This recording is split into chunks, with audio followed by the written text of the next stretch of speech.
little before twilight, the rabbits began to emerge from their burrows. All day they'd been underground, snuggled together and sleeping. But now it was time to eat when the grass was sweetest. Some didn't venture far from the warren. These were the does with their young, the very old, and the timid of any age. But so close to home the eating was poor. The earth was largely trampled bare by the coming and going of generations of rabbits, and the fit and venturesome would wander further afield where the food was more abundant. At this time, the good places were behind the warren, up the slope towards the farmer's house, or down the slope, on the edge of the stream, around the briar bushes. It was there the outskirters lived, among the briars. The outskirters were the young bucks, without mates, without burrows, with little or no standing in the community. At best, they were tolerated. But if they were quick, they got the best food, the patch of dandelions, the occasional cowslip. The thing was to eat fast, in case one of the older rabbits came along, one of the fighters, perhaps a member of the guard. You see these claws? Bigger than yours, eh? And sharper. That makes this cowslip mine, don't you think? So, Sonny, move away, right? And the outskirter would move away, for that was the custom, the system under which the warren was run. One fine, quiet evening, our outskirter, by the name of Hazel, a solidly built yearling, was one of the first to reach the good feeding grounds. He darted out of the shelter of the bushes in a short run, stopped, sat erect, nose twitching, facing into the wind. Then he relaxed. It's all right. You can come out. Fiver! Come in. His companion is called Fiver because he was the last born of the litter and also the runt. As well as being small, he has wide, staring eyes, and in his head movement there is a suggestion of ceaseless, nervous tension. Now, don't be so jumpy. Oh, here's some good grass. So eat it. I told you. There's something wrong tonight. I can feel it. Rubbish. And I can smell it, too. Men have been in this field today. Well, they're not here now. Do you think that bird would still be there if there was danger around? Besides, there's a gate over towards the road, and that's what the men sometimes do. They go in and out of gates, and... What is it? What's the matter with you? Look. By the gate. What is that? Men had been there that day. A post, its lower section covered with creosote, had been planted near the gateway. Around it lay a few cigarette ends, a partly eaten sandwich, 2 empty cool drink bottles, and a scattering of nails. This post supported a newly painted sign facing the road. It's dripping blood. There's blood running from it. Oh, look, it's spreading. It's spreading across the grass. Everything's turning red. What are you saying? Where's the blood? More and more of it. Up the side of the hill now. Soon it will reach the warren. All of Sandwich is going to be covered with it. Hazel, can't you see it? No. And stop that, or you'll have me scared. You really can't see the blood? All I see is the setting sun. And that's where the red comes from. No. Oh, no, it's coming from that wooden thing down there beside the gate. Today the men put a curse on us. We're in great danger. Is this another one of your dreams? Another one of those visions? Is it, Fiver? The blackbird's gone now. Soon it will be dark. Fiver, don't do anything foolish. Imagine the panic if you started running around the warren, telling everyone what you saw, or what you think you saw. I know what I saw. But blood, and curses, Fiver, and things like that. You know what the old rabbits will do, don't you? They'll laugh at you. But this danger, it's here, all around us, and it won't go away. I know it. We have to do something, don't we? Think about it. Wait a while. Fiver, it could have been the sunset. Couldn't it? It was blood. Slowly, all color drained from the western sky and the land. The shadows took over. But for a long time, it still was possible to read the message on the signboard in black letters on white. It said, "This ideally situated estate, Sandalford, comprising 6 acres of excellent building land, is to be developed with high-class modern residences by Such and Martin Limited of Newbury, Berkshire."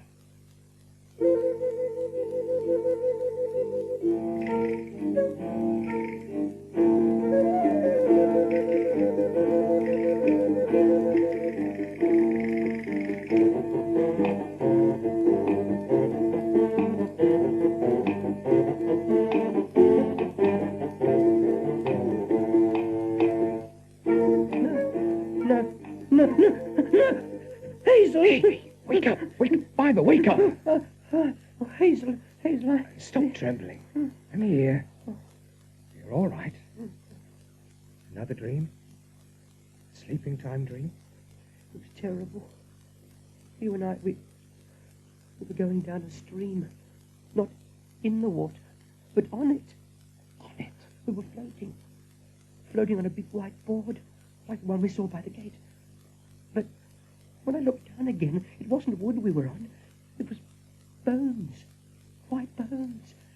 And they were held together with wire, thin, shiny wire, the kind the men use when they make snares, the snares they try to catch us with. Well, now, that's nonsense, isn't it? You see?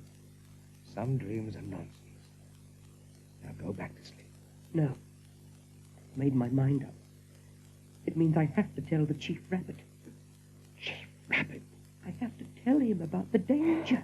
You couldn't get near the Chief Rabbit. I haven't even seen him in my whole life. I have to see him now. Oh, Fiver, you must be crazy. Will you come with me? Oh, we won't even get past the guards, Fiver. Besides, the main warren's up there, across open country. It's broad daylight, and the Chief Rabbit's probably having his noontime sleep. Hazel, that blood meant death. Don't you see? I have to warn them, give them a chance. Well, you coming? Oh, all right. But you know what will happen, don't you? You and I, we're going to end up under guard in some poky little burrow at the back of nowhere for the rest of our lives. That's what's going to happen to us. The Chief Rabbit's burrow was the longest in the warren, and its entrance hole was the largest. Just inside, the 2 outskirters ran into the first guard, a young but hefty rabbit who was, in fact, the chief's nephew. There had been a fair amount of muttering when he'd been given a post with the guards. Favoritism is an ugly word, even among rabbits. Hello, Silver. What are you two doing here? Are you out of your minds? We have to see the Chief Rabbit, Silver. But you can't go down there. Nobody goes down there unless he's sent for. It is important, Silver. We have a message for your uncle, and it's terribly important, so please don't try to stop us. But my orders are not to let anyone pass. Oh, come on, Silver. The Chief wouldn't get cross with you, would he? Now, Hazel, don't you start. All right. Thank you. Anyway, Captain Bigwig's down there. Bigwig? The one with the fuzzy topknot? Yes. Let's see if he'll let you pass. You go right to the far end. You'll see a lot of oak tree roots. Thanks, Silver. The earth walls of the tunnel had been brushed smooth by hundreds, thousands of soft bodies over the years. The floor had been padded hard by as many sets of paws. This burrow was an ancient one, even more ancient than its owner. These roots are bigger. Would they belong to an oak tree? They could. I think we're nearly there. Halt! Who is that? It's me, Captain Bigwig. Hazel, my name is. Hazel? In here? And at this time of the day? We want to see the Chief Rabbit. It's very important. Will you help us? We? Is he going to? Fiver? Yes, he must. Please trust me, Bigwig, when I say it's important. I've never asked to see the Chief Rabbit before, have I? But you know what he's like. He may be the father of his people and protected them by luring a stoat among some pheasants where a gamekeeper shot it. But he's a cold one, too. Remember the time of the White Plague? The plague that made rabbits go blind. That was years ago. We weren't born then. Oh, proper nasty business. Spread from one warren to another, it did. Well, the chief used to prowl these burrows night and day, looking for the first signs of sickness, red eyes or a running nose. And if you were sick, he'd call the guard and you'd be kicked out of the warren. You could be very old or very young, it wouldn't matter to him. Out you'd go. Out into the cruel, cold world you'd go. And of course, the 1,000 would be waiting for you. The 1,000 enemies? Some of them. Foxes, dogs, stoats, enemies like that. Oh, they had a lovely time. But the rabbits would be too sick to run. Run? Where could they run? They couldn't even see. Horrible. Of course. The old one said he was only doing his duty. Had to protect the rest of the warren like. But, I saw him once. Squatting up there near the entrance, watching the dogs picking up some of our rabbits. I saw his face. And you know something? I could swear he was enjoying it. Enjoying it? Yeah, maybe he was just protecting his people. Maybe. Or maybe he was saying to himself, by Frith, now this is what I call power. Now, do you still want to see him? Yes. Yes, we have to. Oh, very well. I'll do it for you, Hazel, because I know you wouldn't be involved in any foolery. Although I'll probably get my head bitten off for my trouble. Bigwig went on a little further, stopped at the entrance to the old chief's private burrow, and, after speaking a few words, was called inside. The 2 young rabbits were unable to hear what was being said and waited in silence. Then Bigwig reappeared, nodded to them curtly to go in, and returned to his post at the head of the burrow. Hazel and Fiver moved forward hesitantly. Once inside the chief's quarters, they saw that the old rabbit had not quite roused himself out of the midday sleep, but he was polite enough when he spoke. Ah, our 2 young visitors. Please, do come in. Now, which one of you is Walnut? Walnut? My name's Hazel. Hazel. Of course. How good of you to come. I knew your mother well. Now, what brings you to see me? It's because of Fiver here, sir. He can often tell when there's anything bad about, and he's been right time and time again. He knew about the flood last autumn, and now he feels there's a bad danger coming to the warren. A bad danger? I see. What a pity. Now, Fiver, what sort of danger would it be? I don't know. But it's bad. It's so bad that it's very bad. That doesn't give us much to go on, does it? Here, have some lettuce. Rabbits often eat together just to be sociable or to cover an awkward moment while they come to a decision. The chief chewed thoughtfully on a few leaves as Hazel nibbled lightly at a small one. Fiver ate nothing and sat blinking and twitching miserably.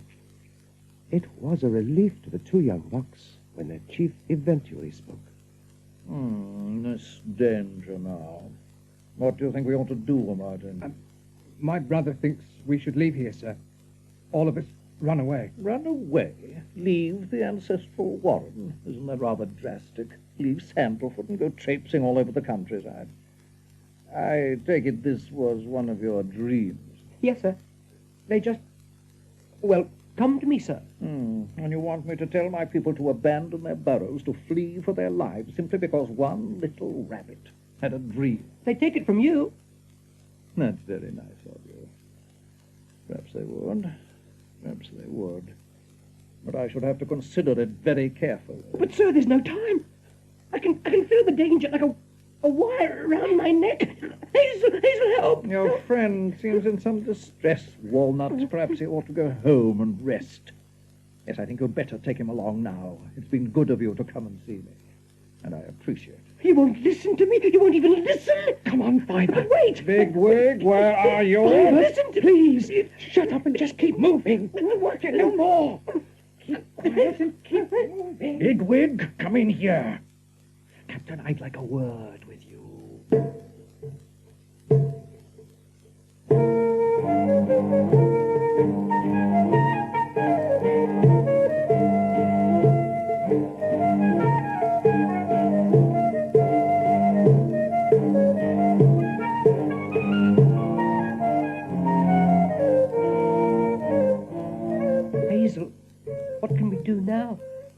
stay here. I'm not sure. I think we should tell as many of the others as we can. I don't think many will listen to us. Just a couple of outskirters. But we'll have given them the warning. I think we ought to do that. At least give them a chance. Look, we'll tell them, if they're interested, to meet us up at moonrise, up at the edge of the wood. Then we can decide what to do.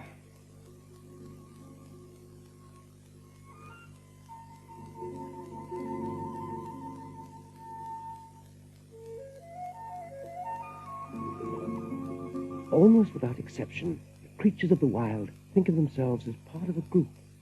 Rarely do you see a lone bird in flight, or a single crab in a rock pool, and never do you find a solitary rabbit anywhere.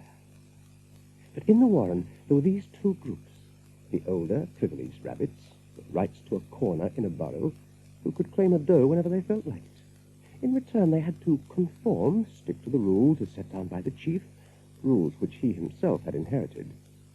In the second group, you had the younger males, the outskirters, the so far unaccepted, and they had to manage as best they could.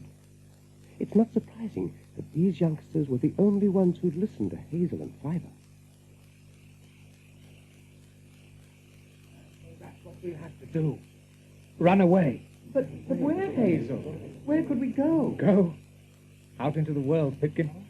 Oh, but this place is all we've ever known. This bush and those brambles, the brook back there behind us, the field across as far as the fence. We've never wandered.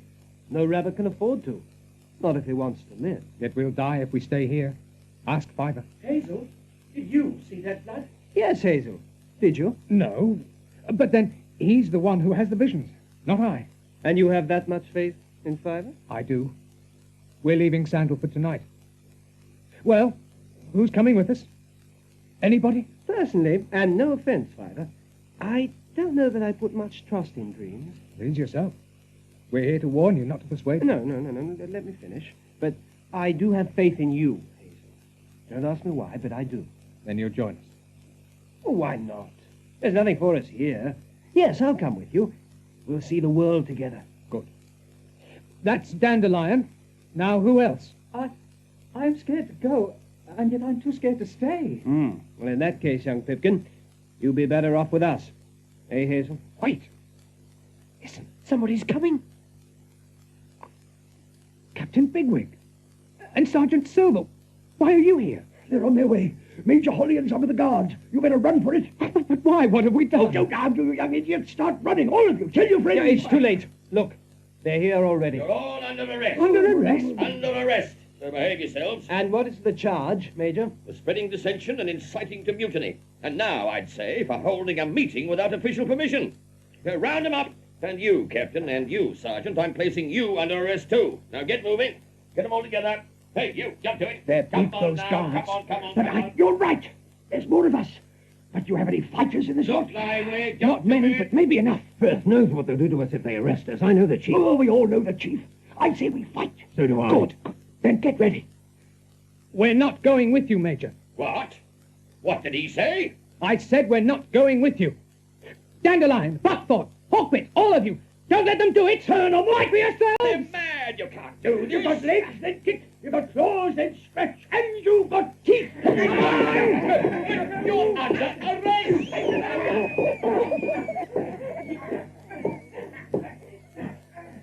The fight was short and in its own way brutal. Then, abruptly, it was over. Bigwig had disappeared, so had Silver, nor was there one outskirter in sight. Only the trees and the shadows, black shapes in the moonlight. There wasn't a sound, and nothing moved.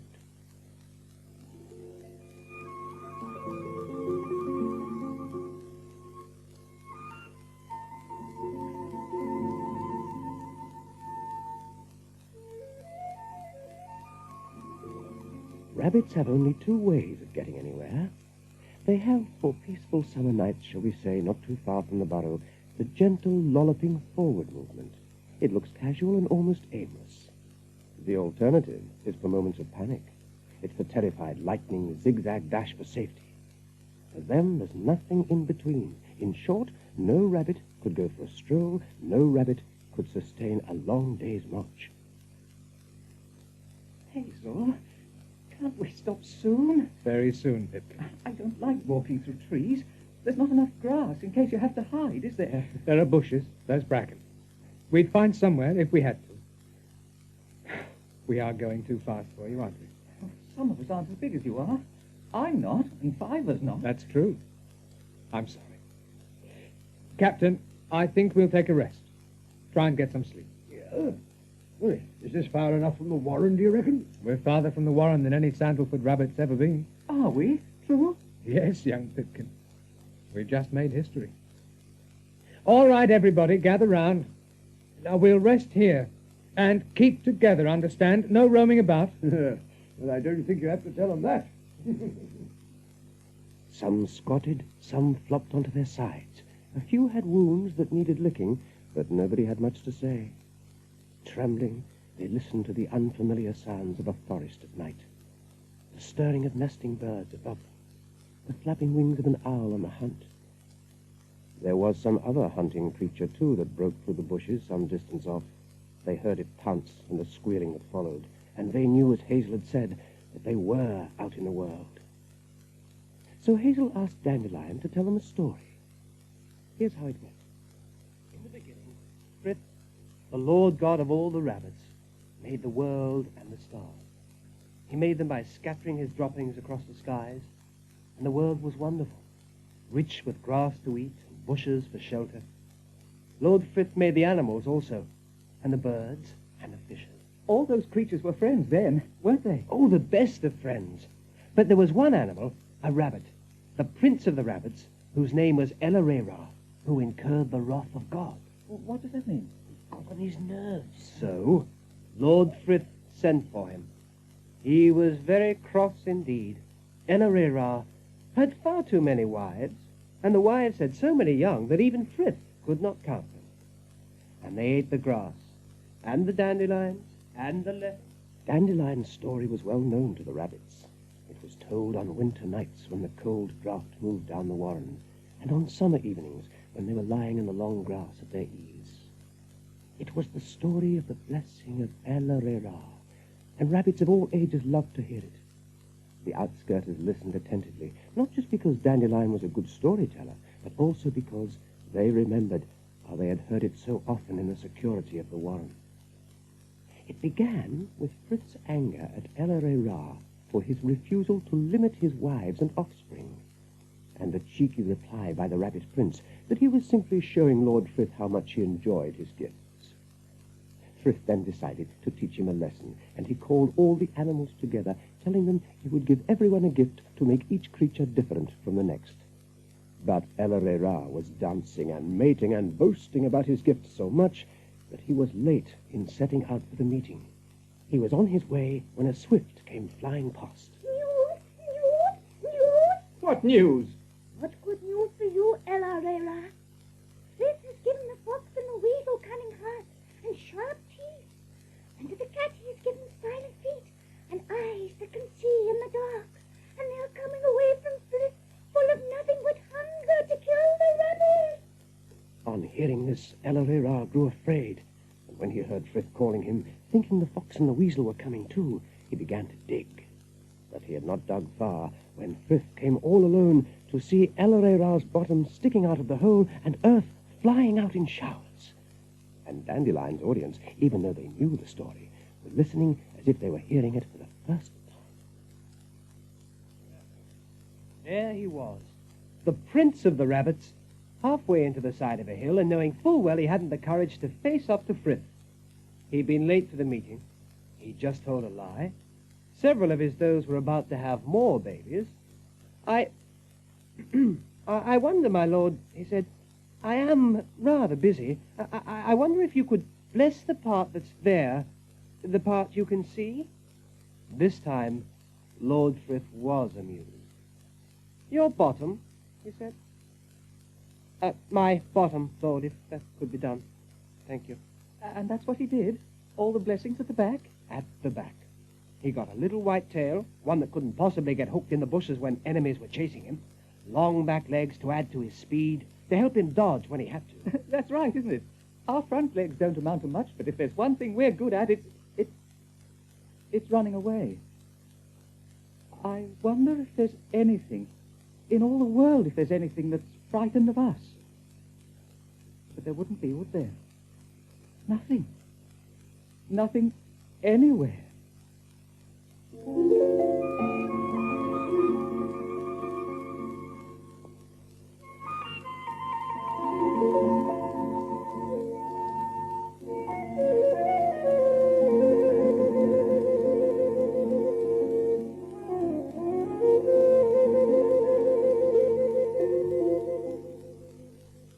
They've spent the night, these rabbits, in a forest they've never seen before. Unable to go underground, unable to feed. Bracken fern is fine for hiding in, but who can eat it? And a long, long night it's been. For a start, it was strange being surrounded by so many trees. Then there were the smells of damp leaves, and the mustiness of moss, of mildew and decay. You didn't get those smells back at the old warren. The earth around Sandalford was more open, more exposed to the sky. They'd all heard funny noises, too. The restlessness of birds roosting in the branches above them. Sometimes a tree would groan, and a small branch would fall, clump, to the ground, and those birds would twitter their objections, would complain about being awakened. But most frightening of all were the rustlings, the sinister sounds of the hunters, the night hunters moving through the undergrowth. Lord Frith alone knew what kind of creatures they were, but they too would be hungry. But now at last, there is daylight. Hazel, where are you? I'm here. Come on. There's Ruth. Oh, here. Did you get some sleep? Some. Not much. It was Pipkin. His foot was bleeding during the night. Young Pipkin. Still bleeding after the fight with the guard. We've been taking turns at licking it. Pipkin? Pipkin, over here. Show Hazel your foot.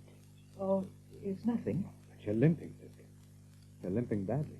It'll get better. Surely it will. We'll make it get better, won't we, Fiver? Lots and lots of lick. That'll do it. Because once we leave here, once we leave these trees, you'll have to keep up with the rest of us. You know that. And anything could be out there, Pipkin. I know. I do know, Hazel. Just us. 11 runaway rabbits against the 1,000. Us against the whole world. Tell him, Fiver. Fiver's had another one of those dreams. You have? And what was it this time? Not more blood, no more disaster. I saw the place. In this dream, I saw the place we're looking for. It was beautiful, Hazel. Really beautiful. There was high country, and it was thick with grass. The soil was soft and dry, good for digging burrows. And we'll be safe when we get there. You can see everything for miles, right across to some hills against the clouds. Nothing, nobody could ever take us by surprise. Where is this place? How far away? When do we find it? I don't know. But I do know something. We have to cross water to get to it. Cross water? How does a rabbit do that? Cross water? There'll be a way. There has to be a way. When the time comes, something's happening. Quiet, you lot. What's the matter with you? What is it, Bigwig? Listen. But what makes a noise like that? A dog dandelion, that's what. A dog dragging his chain. Can't you get a whiff of him? Frith almighty, don't any of you idiots know the stink of a dog by this time? Hookbit, keep down.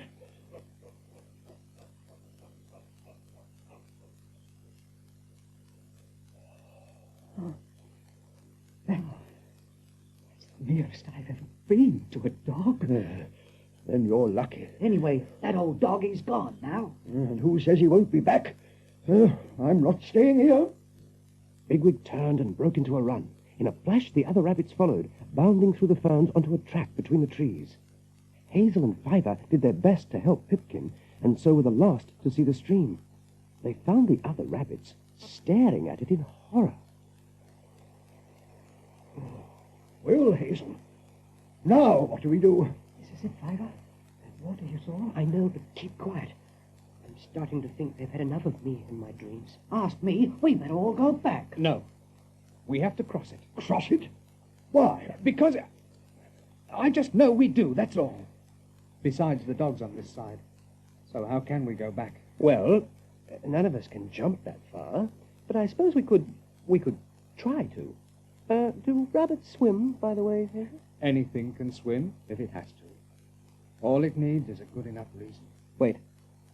Ah, yes.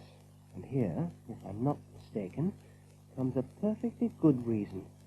Look, everybody. Turn around. Holy Frith, it's the dog!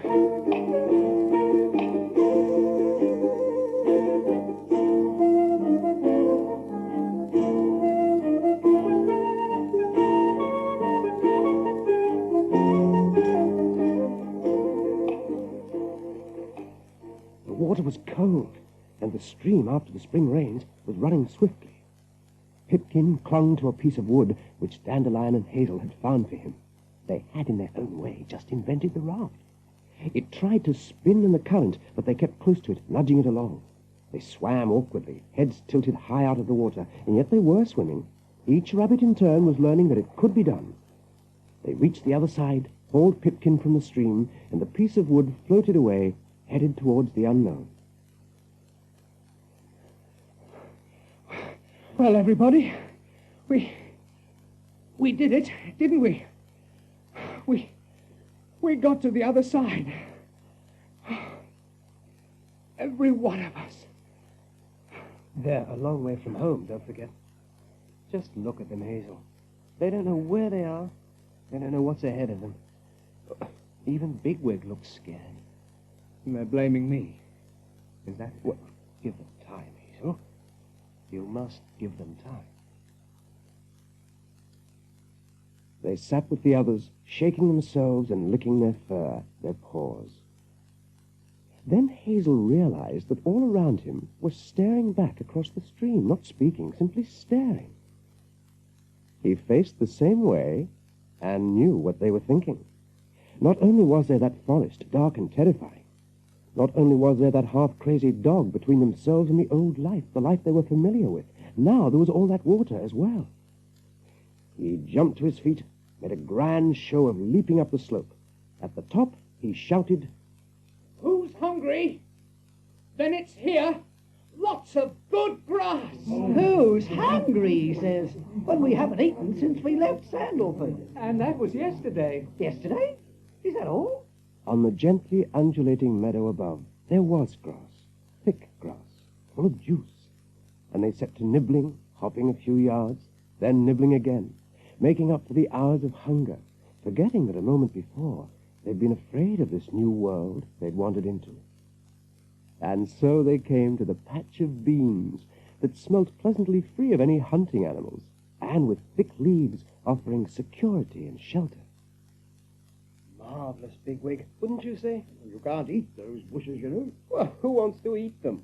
We had our fill of grass down there. I know I did. What we want now, the dear Lord only knows, is somewhere to sleep. Oh, last night, among the trees, was hopeless. But here we'll be safe. So find yourselves somewhere to stretch out, everybody. Get a nice soft spot and... Ivor? Where's Pipkin? The two youngsters. Has anyone seen them? That Pipkin, he was lagging behind a bit back there. The crow had caught sight of Pipkin and Ivor some distance from the bean patch. Small ones, creatures that size he could manage.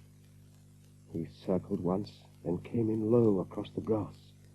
He landed, danced towards them, stabbed with his beak at Pipkin. They go for your eyes, Pipkin. Keep your head down and run. Pipkin, run! What's the matter with you? Rabbits have a word for the ultimate in fear. Thorn, they call it. Thorn, paralysis of the body and the will to escape. It's an acceptance of yourself as the victim, an acceptance of death. It's the ugliest word they know. It's Thorn, Pipkin! Don't let happen to you! Hazel! Hazel, where are you? Hazel bounded down the slope. The crow turned on him. Then Bigwig lunged from one side, dodged the darting beak, sharp as a dagger and as dangerous, hurled his full weight against the body of the crow. And it staggered. By now Silver was on the scene, and once more the bird swung around. That was when Bigwig kicked it, a massive kick that sent it spinning onto the grass. The crow had had enough. It made off with a slow, heavy beat of wings over the meadow, over the stream, heading for the woods. Oh, thanks, Bigwig. Thanks, Sergeant Silver. He was a big one, wasn't he? Yeah, those rotten, dirty, cowardly creatures. I'd kill a lot of them if I could. Well, me, I'm going back to sleep. Coming, Sergeant? A bit more shut-eye. That's what I'm needing right now. We'll be there in a moment. But he had gone. But it must have been. But you didn't die, did you, Pipkin? No. It didn't happen, did it? Poor old Pipkin. You're having quite a day, huh? I'm sorry, Hazel. I've been a nuisance again, haven't I? A nuisance? Why, yes, Pipkin, I suppose you have in a way. But I'm sorry, Pipkin. This time, I'll wait for you. This time, I'll see that you two young bucks do keep up.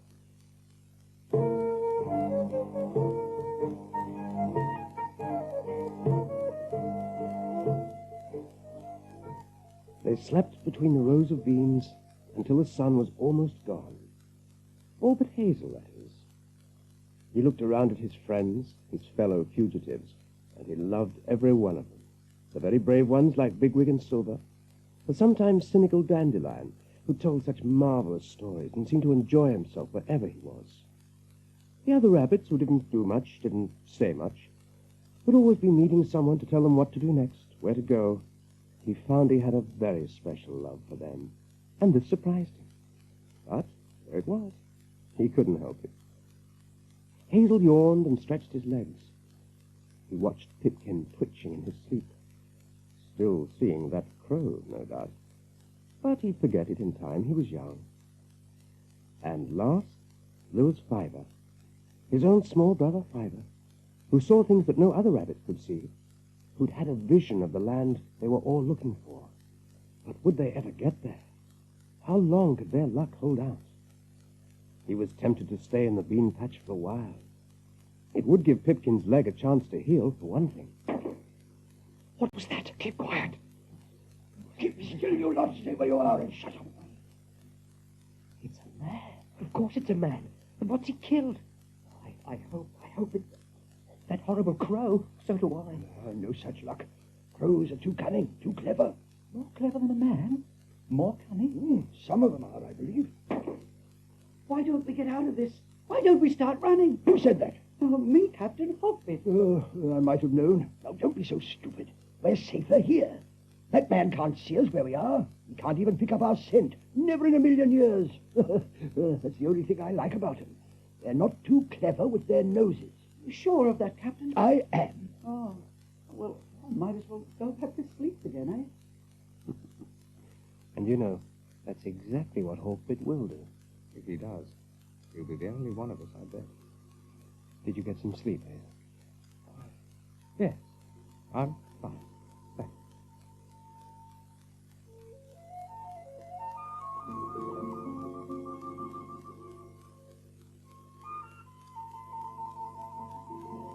With the sound of the gunshots, Hazel's mind had been made up. They had to move on.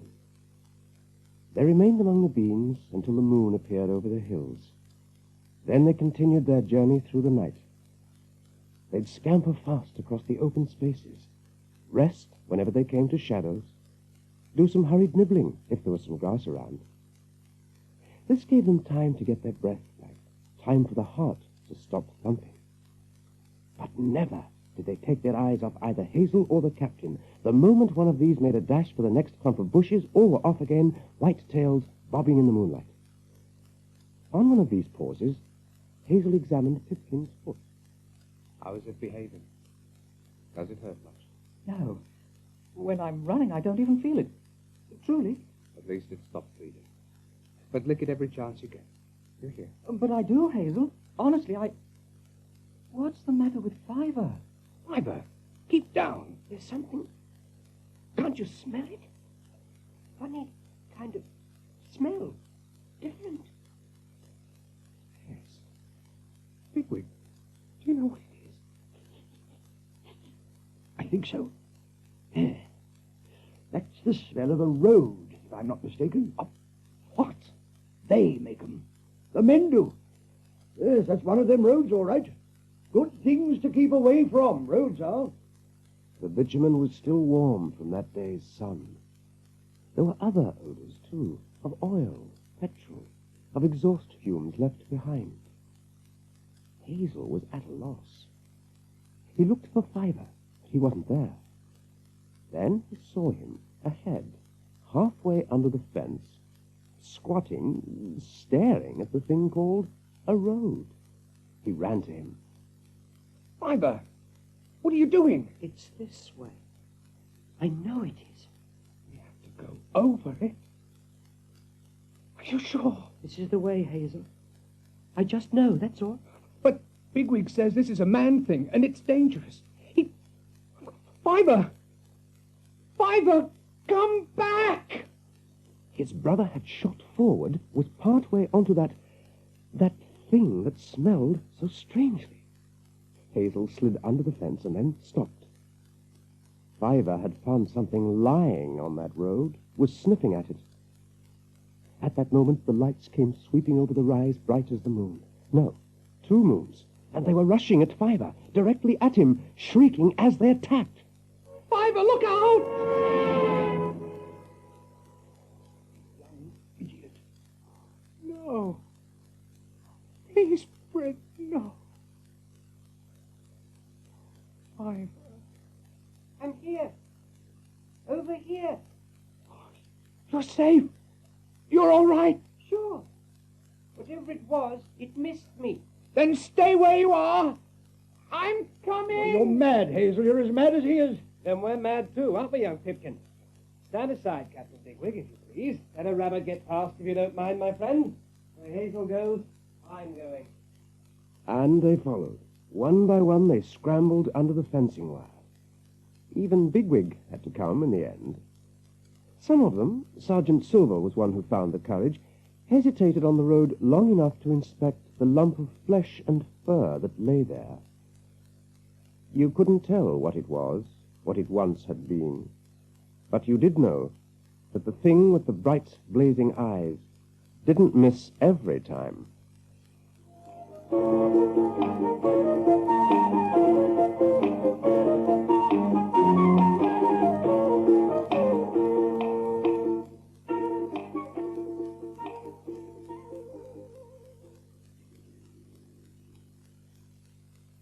The world. It's a big place, isn't it? It seems to be, Pipkin. I had no idea. I used to think there was only Sandalford, but now it just goes on and on, doesn't it? And this part of it seems to be nothing but mud. Mud underneath your feet, prickly gorse all around you. Well, it may look better in daylight. It's peat country. Mostly swamp. Wouldn't it be awful if this is all there is? I mean, if the rest of the world is nothing but this. It won't be. I promise. Of course it won't. It's high land we're making for, not a mucky old swamp like this. We're going to a good part of the world, Pipkin. The very best part, I reckon. Wait till you see it. Just you wait. You're going to love it.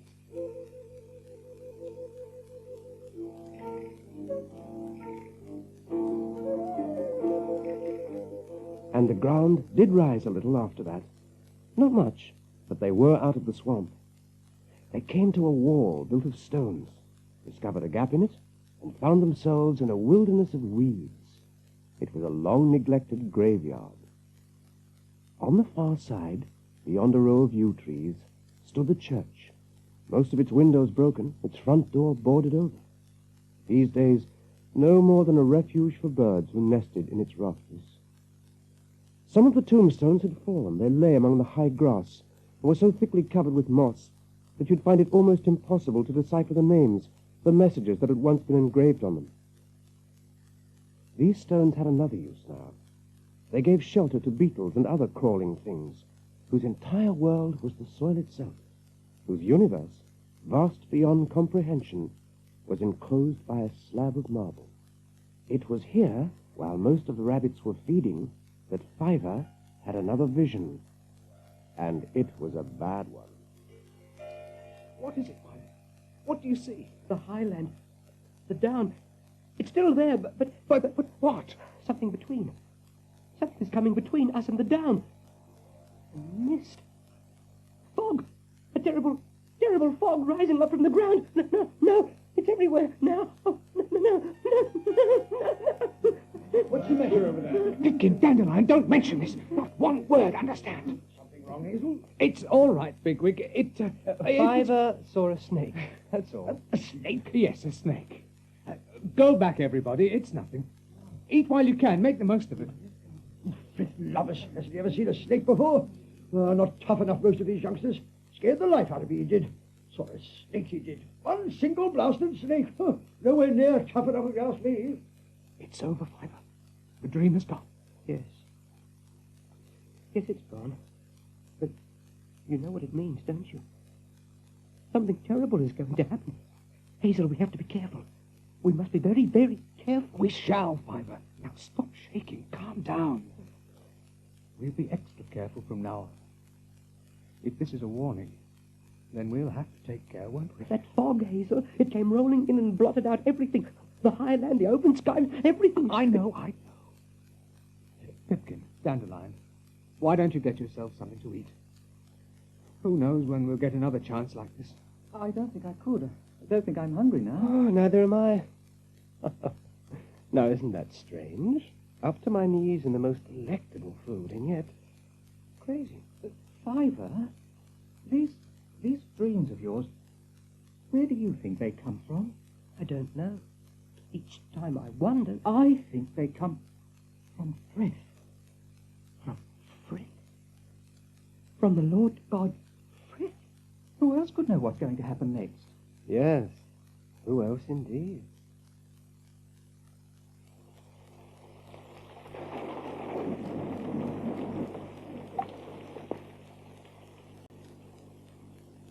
They left the churchyard and wandered for hours, cold, muddy, and bedraggled.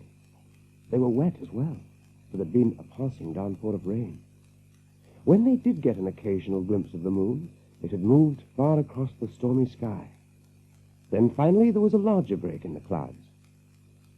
For a while, the dripping world was flooded with light. And not far ahead of them... Stop! Stay still, everybody. There. Do you see him? A rabbit. Sitting out there on his own?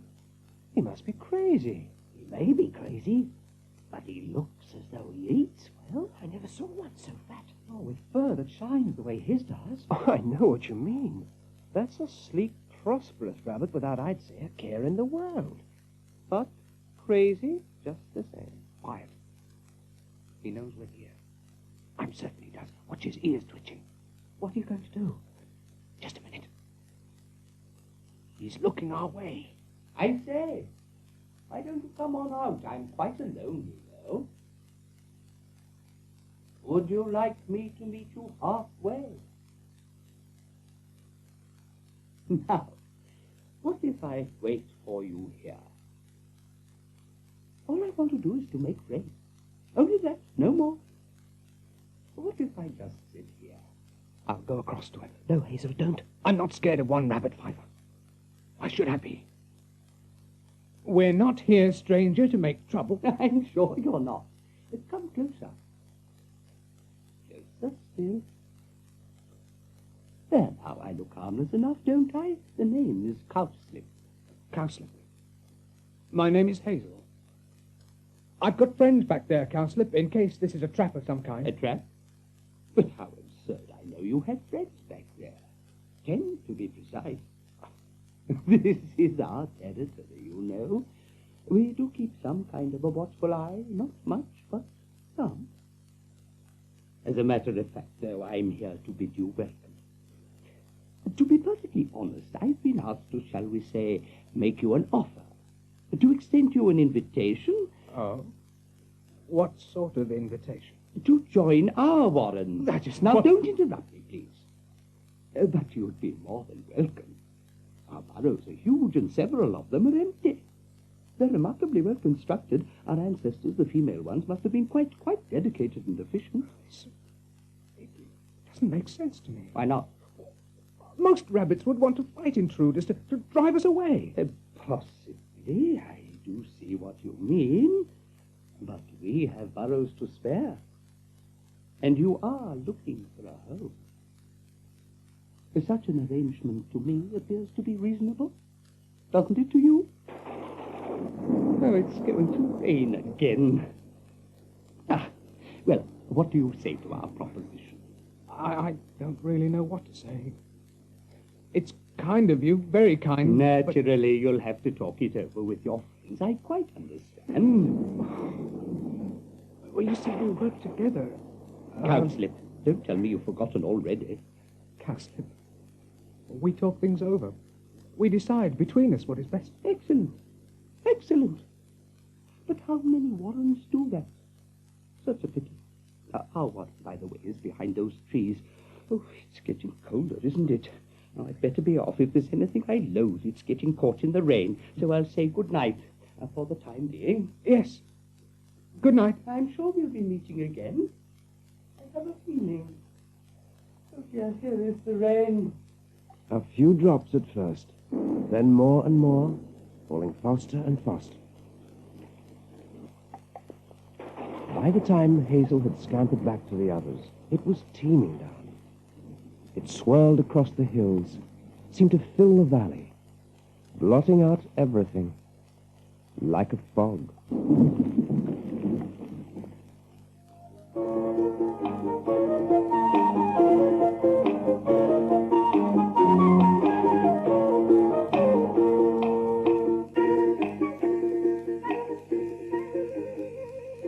The rain has stopped for the time being, but already Hazel and his friends, crouched under the dripping bushes on the edge of the forest, are sodden to the skin. Close as they are, he can't see any of them clearly. It's so dark. The moon's somewhere behind the blackest of clouds, but he can smell the other rabbits. It's sharp in the air, that acrid odor of wet fur.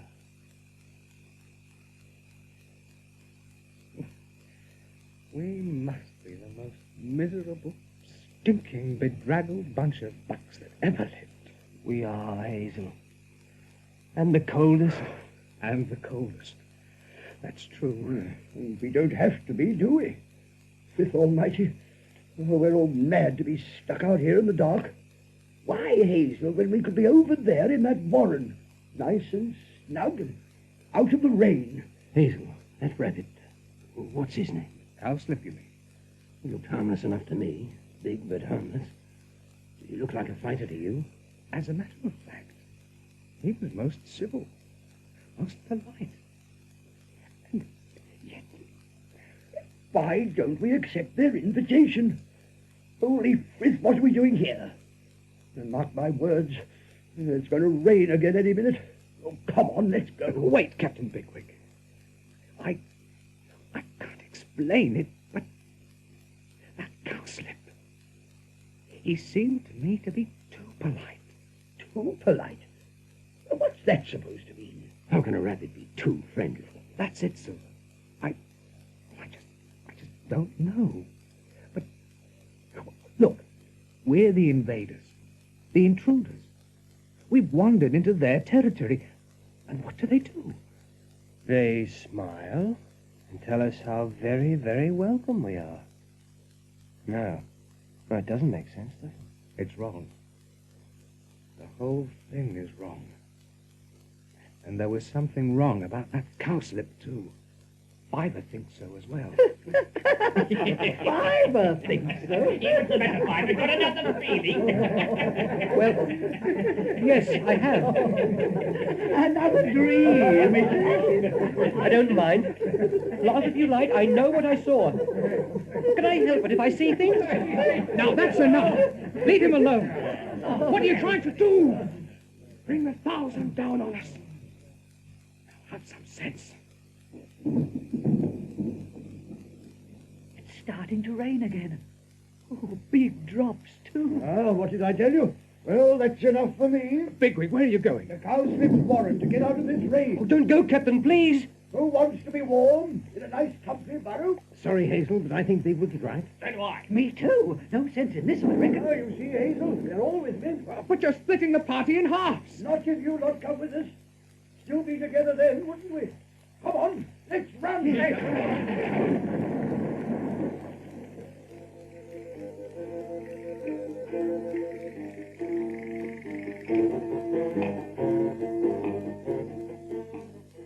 After that, all they could do was go where the rest of their band had gone. By the time they found the warren, there wasn't one rabbit in sight. Nor, to their amazement, was anyone guarding the burrows. They crept inside the main tunnel, went down and down towards the sound of voices, and then noticed the odor in the warren. It was not exactly fear, but there was something in the air that made the visitors feel tense and ill at ease. Ah, Hazel. So you two have decided to join us. Good. Wonderful. This, everybody, is Hazel Ra. Hazel, what? Isn't he your chief? Oh, well, come and join us anyway. Move aside, you rabbits, and make room for our guests. Well, we do have Ra's, but ours hasn't been elected as yet. We're not properly organized. There hasn't been time. Oh, dear, then I have said the wrong thing, haven't I? Now, please, do sit down. We have turnips tonight, fresh turnips. Well, fairly fresh, shall we say? Now, you, sir. You would be... I'm Dandelion. He's our storyteller. He's the best storyteller in the world, Dandelion is. Really? How charming. Well, I'm not, you know, but I try, and this impulsive youngster, by the way, is Tipton. Yes, and who is that other young one, the one who looks as if he's lost? Why doesn't he settle somewhere? Oh, Fiver over here. Here's room. Good. And now you must have a turnip. I'm having the time of my life. Not exactly the easiest things to eat, but if one simply keeps on nibbling... Have you been on a raid? A raid? Some farmer's garden, to get the turnips. Oh, no, indeed, no, I understand this is the custom with many warrens, but... No, we never go on raids. And all our people did once, long ago, but... But then where do the turnips come from? Tell me, Hazel, what do you think of our great burrow? This is it. Where we are now. Rather impressive, wouldn't you say? Impressive. Well, it's magnificent, that ceiling. So high. What stops the earth from falling in? I often think the does of the old days must have been brilliant. Quite brilliant. They dug the great burrow below a network of tree roots. You can pick out the roots if you look up. Do you see them?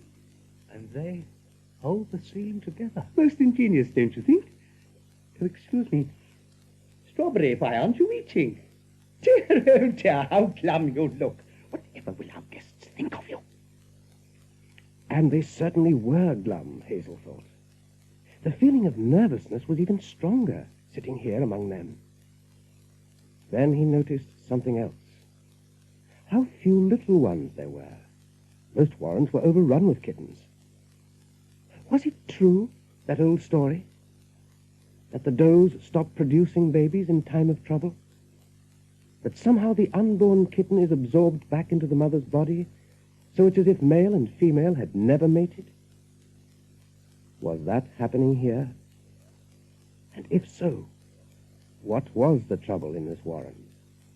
My dear Hazel, now you're not eating. Oh, yes. Sorry.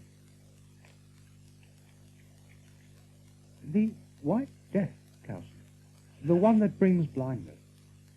Did that ever strike this one?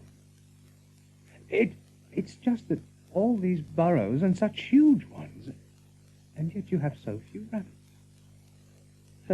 Really, Hazel, must we talk of plague? The White Death? And we should be having fun? Do you know what I'd like? What I'd really love? A story. I would, you know. Now, who was it? But, of course, Dandelion, the best storyteller in the world. That was it, wasn't it? Would you, please?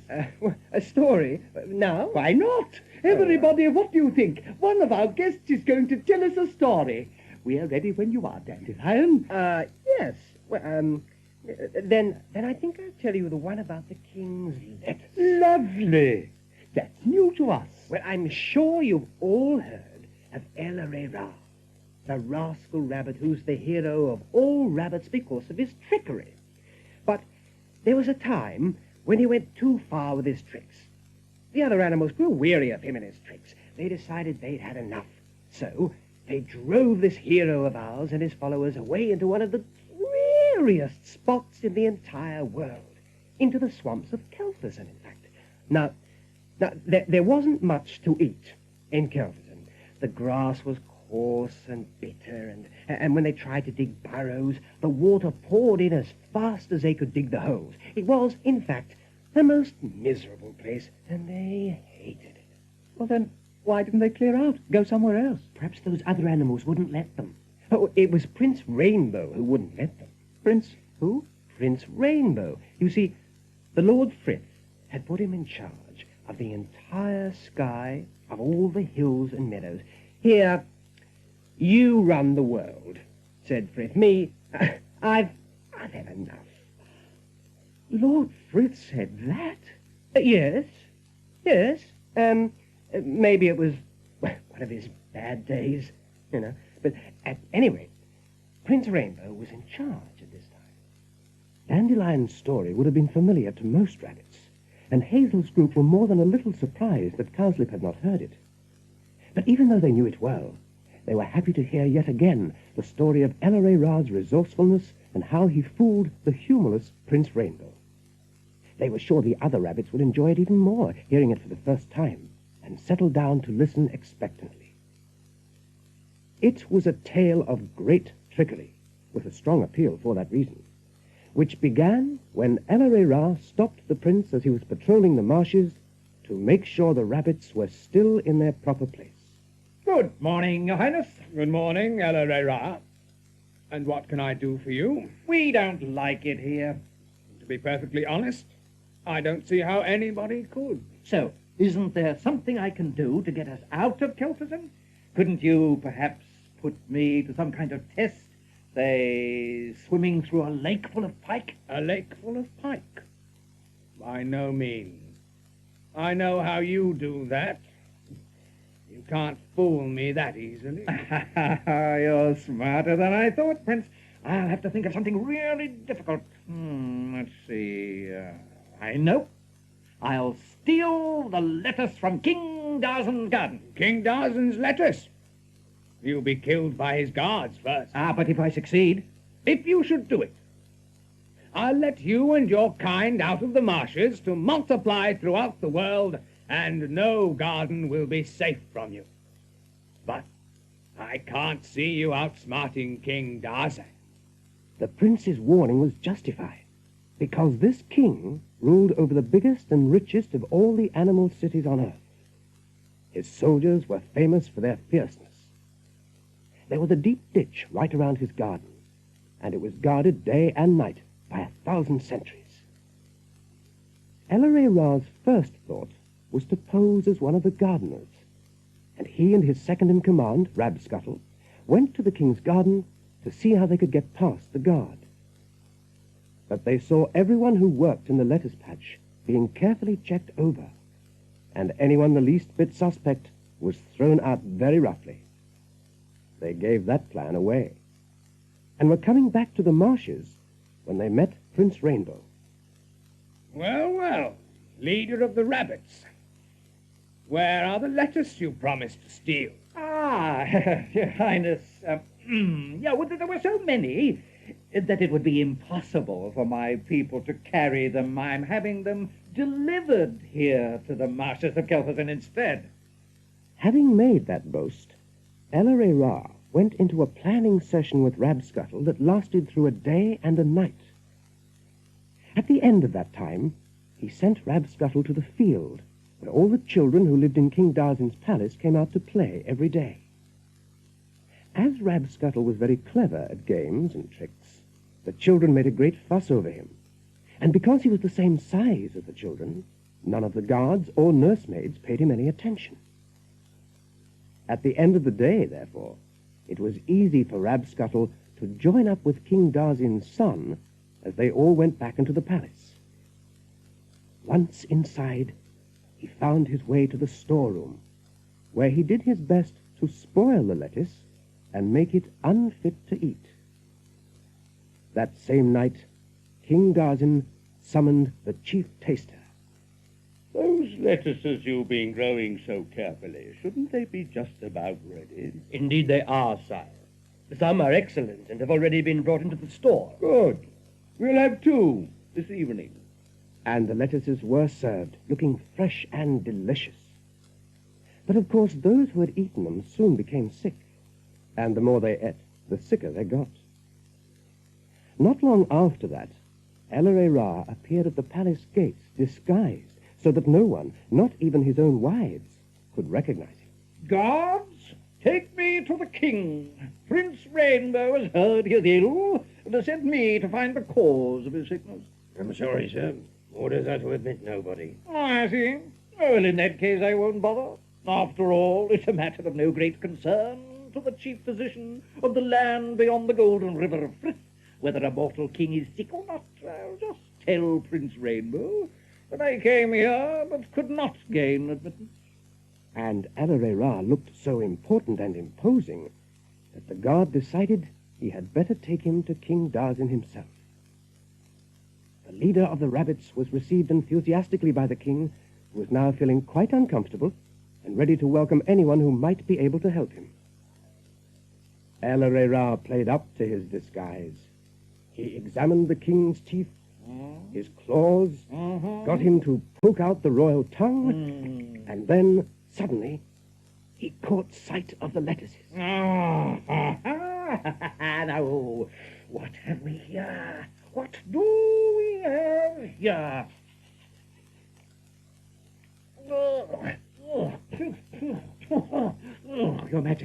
Your Majesty, how many of these dangerous things do you have? Why, the storeroom is full of them, I believe.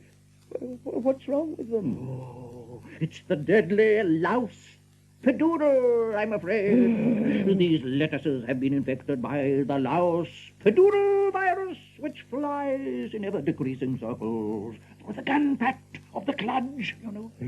Gun-pat of the clutch? It's as bad as that? Oh, I'm afraid so.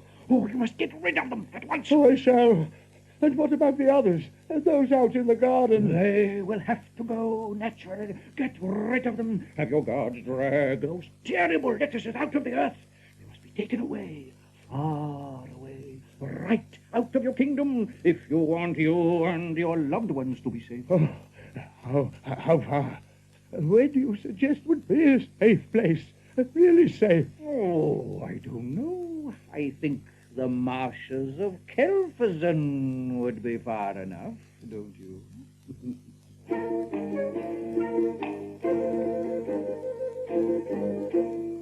As Dandelion ended his story, he could see for once it had not been a success. In fact, it was an embarrassing failure.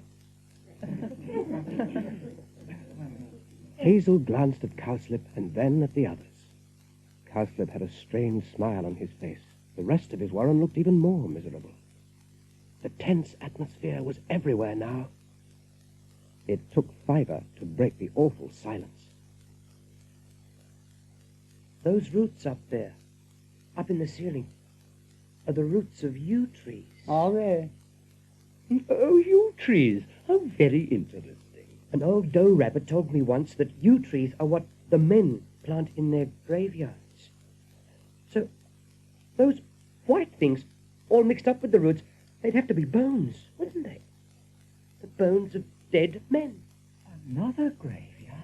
Men die, Pipkin, just as we do, all over the place. And what kills them? They get sick, become old.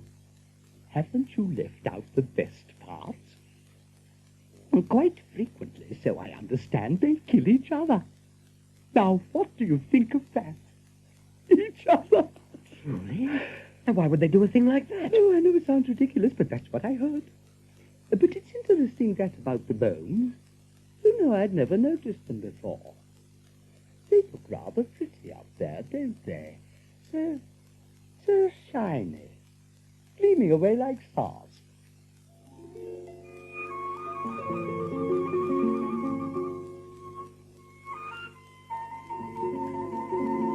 Sooner or later, all parties, even bad ones, come to an end.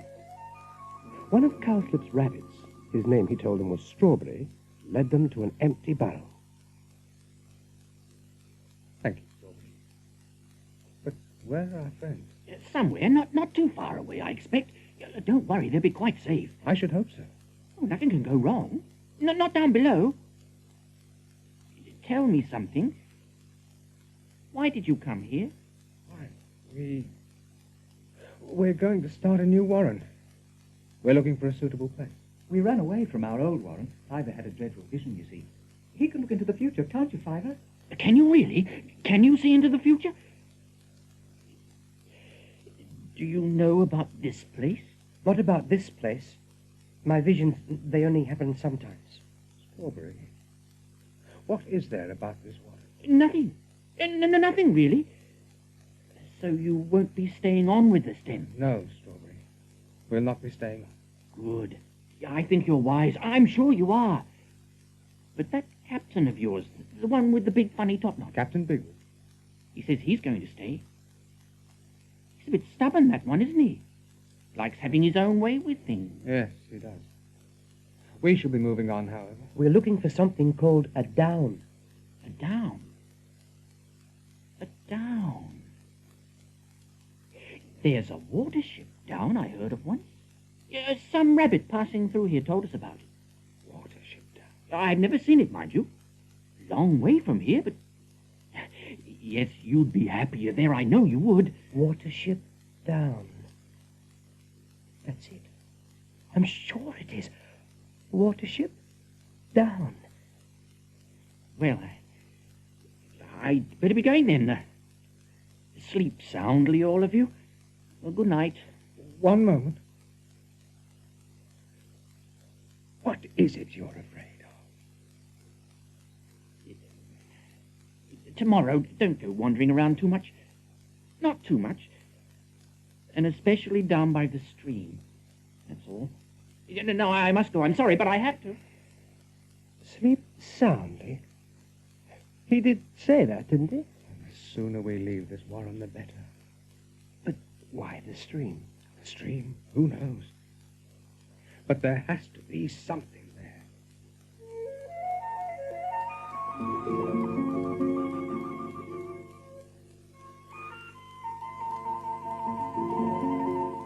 Ah, Hazel, good morning. You slept well, I trust? I was just thinking what a splendid view we have from here. Don't you agree? Our ancestors chose well, wouldn't you say? Yes. Yes, I would. Cowslip, where are... From here you can see straight across the valley and... Cowslip! Where are the rest of our rabbits? Bigwig, your dashing captain, and his cronies, they went exploring. I rather think they went on there, towards the stream. The stream? Hazel and Dandelion, without another word to Cowslip, bounded down the hill. After them scampered Fiver and Pipkin. Cowslip watched them go and sighed. But then one has to protect oneself as best one can. And perhaps these new rabbits would accept the situation just as they had. It wasn't such a bad life, actually. It was, at least, an easy life. On the edge of the stream, Hazel found a heap of vegetables. Wrinkled carrots, turnips, several faded cabbages. Some man must have dumped these here. Oh, no wonder my story was a flop. These rabbits get their food delivered too. And there has to be a reason. Bigwig! Silver! Where is everybody? This way! It came from the... It's over here! Oh, Frith, help us, it's Bigwig! Bigwig! Lie still. It's a snare. Don't move or you'll choke yourself. Look for the peg. There's always a peg at the end of the wire. Oh, Find it, will you? I've got it. It's here. But I can't move it. It's driven too deep in the ground. I can't, Hazel. Can't. Then bite it. Bite it in halves. Pipkin, you're the smallest. See if you can start it off. The others, stand by to help. And hurry, please. Please hurry. You'll be all right, Bigwig. Steady now. You'll be all right, I promise you. Don't move, that's all. Let's see how you're going, Pipkin. That's good work. The bigger rabbits can take over now. The other rabbits came out of the bushes one by one. They sat in silence, watching 3 of their number biting into a wooden peg. Saw Hazel from time to time lick the blood from the captain's mouth. Those who had scavenged a carrot or a turnip forgot their treasures. Fascinated, they stared. And they stared for a long, long time. Until... It's through, Hazel. He's free. It lay on the grass, a thin copper wire with a loop, a noose at one end, gleaming in the sunlight. And it looked so harmless, almost pretty, like those bones. Bigwig.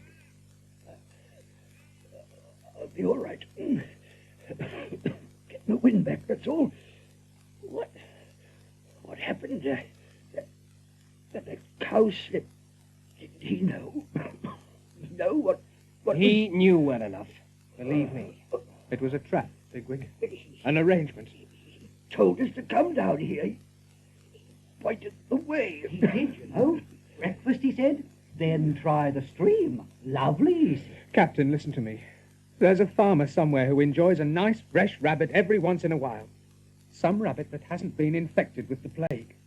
So what does he do? He feeds them. He has his own private warren. It has to be that. You mean this farmer brings their food to their door? Oh, Silver, what else can it be? After all, it is, I suppose, the easy life. In a horrible way. Easy? For as long as you live, that is. Could you call that easy? Well, could you? It'd be a whole lot easier if on occasion you offered him some other victims. And we would have been those other victims. Better any one of us than one of his own.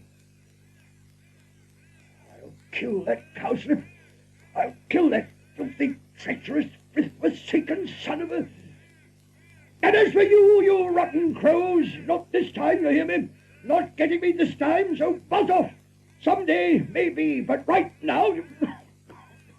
Right now, Captain Bigwig, you better let us take a look at that neck of yours. Incidentally, Captain, I think it's about time our Hazel made an announcement. What do you mean, announcement? Yes, Dandelion. What do you mean? Do we or don't we need a row? Now, if you hold still, Captain, I'll do the necessary licking. Now, isn't it about time we elected ourselves a leader, Hazel? Should have done it ages ago, I reckon. If we'd listened to Hazel, we wouldn't have gone anywhere near that warren back there. That's right. We must have a row. And we all agreed that where are the others? Don't tell me. Wandered back to the turnips, I'd say. All of them. There are times when rabbits make me sick. Me too. I could vomit right now. But please don't hold it. Well, Captain Bigwig, what do you say? Me? Well, I... Is it to be Hazel Ra? Oh, a bit young, isn't he? Well, is there something wrong with being young? We like him. We trust him. If I were the Ra, Captain, you'd have to back me up. I couldn't manage without you. I can fight. I can do that, can't I? You're the best we have. Yeah, but it all seems a bit peculiar.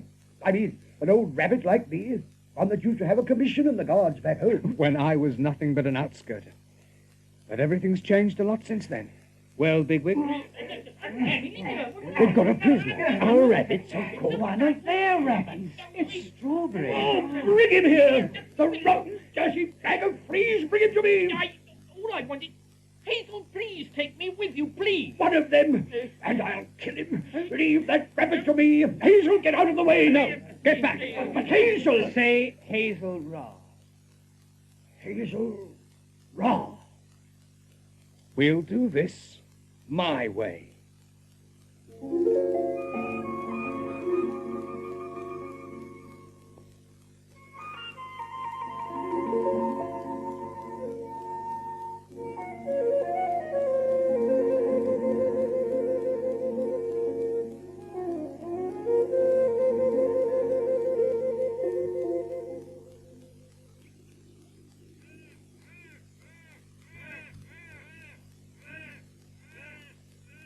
Since the night they fled from Sandalford, Hazel and his small band of rabbits have found the world to be much bigger than they'd expected, and to be unfriendly, hostile, in fact. All rabbits, from the days when they're kittens, are taught to anticipate danger.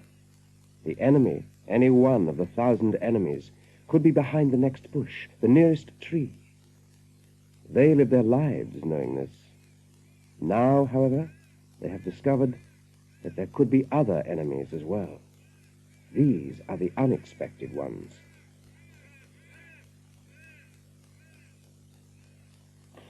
Oh, kind Strawberry.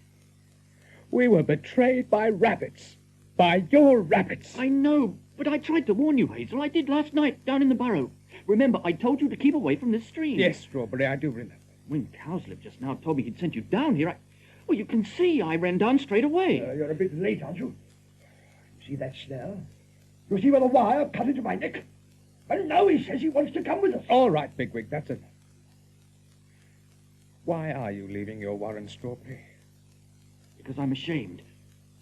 The easy life, Cowslip called it. Easy? When all the time those snares, hidden in the grass like one of the 1,000, all the time the snares were waiting and no one knew when it was going to be his turn. Hazel, I must get away from here. I must. Please take me with you. He's Hazel Ra now. Hazel Ra, won't you trust me? Please. All right. All right, Strawberry, you can be one of us. Hear that, everybody? It was on the evening of the following day that they came into an escarpment, a steep slope rich with grass, sweeping up to a ridge among the sunset clouds. Tinged with red, those clouds were massive, and they rolled in silence across the land, the high, lonely land. Fiver wanted to shout. He wanted to cry. He didn't know what he wanted. This was it. Here was his dream. Never before had he seen anything so beautiful. Never before had he felt such peace. Yes, that was it. Peace. Here you could be safe. We're here. This is Watership Down. Hazel, Pipkin, tell them. Everybody, we've come to Watership Down. Well, we have. This is it. The place you dreamed of. It's here. It's here. Everything is here, just as I saw it.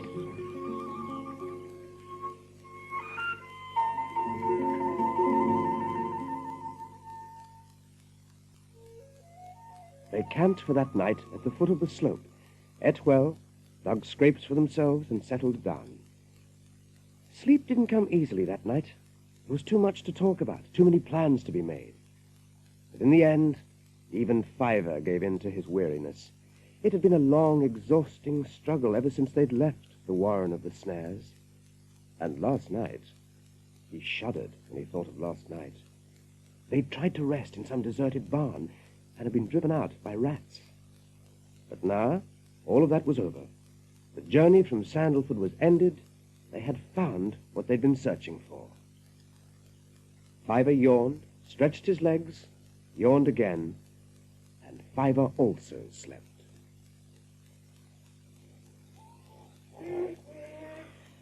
Captain Bigwig, where are you?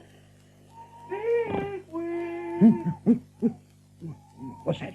Captain Bigwig! Holy Frith! Hazel, wake up. I know. I heard it. So did I. Somebody's out there in the dark. Perhaps it's the black rabbit. If it is, it seems to be me he's come for. Nonsense, Bigwig. You're going to live forever. No, when your time's up, it's up. The black rabbit comes for you, and there's nothing you can do about it. Are you there, Bigwig? Bigwig! I think it is the black rabbit of Inlay. Pipkin, if Captain Bigwig's time was up, wouldn't it have happened 2 days ago? When he was choking in that snare. But who around here knows me? We'd better take a look, hadn't we? All of our rabbits are here. You can see that for yourself. Come on.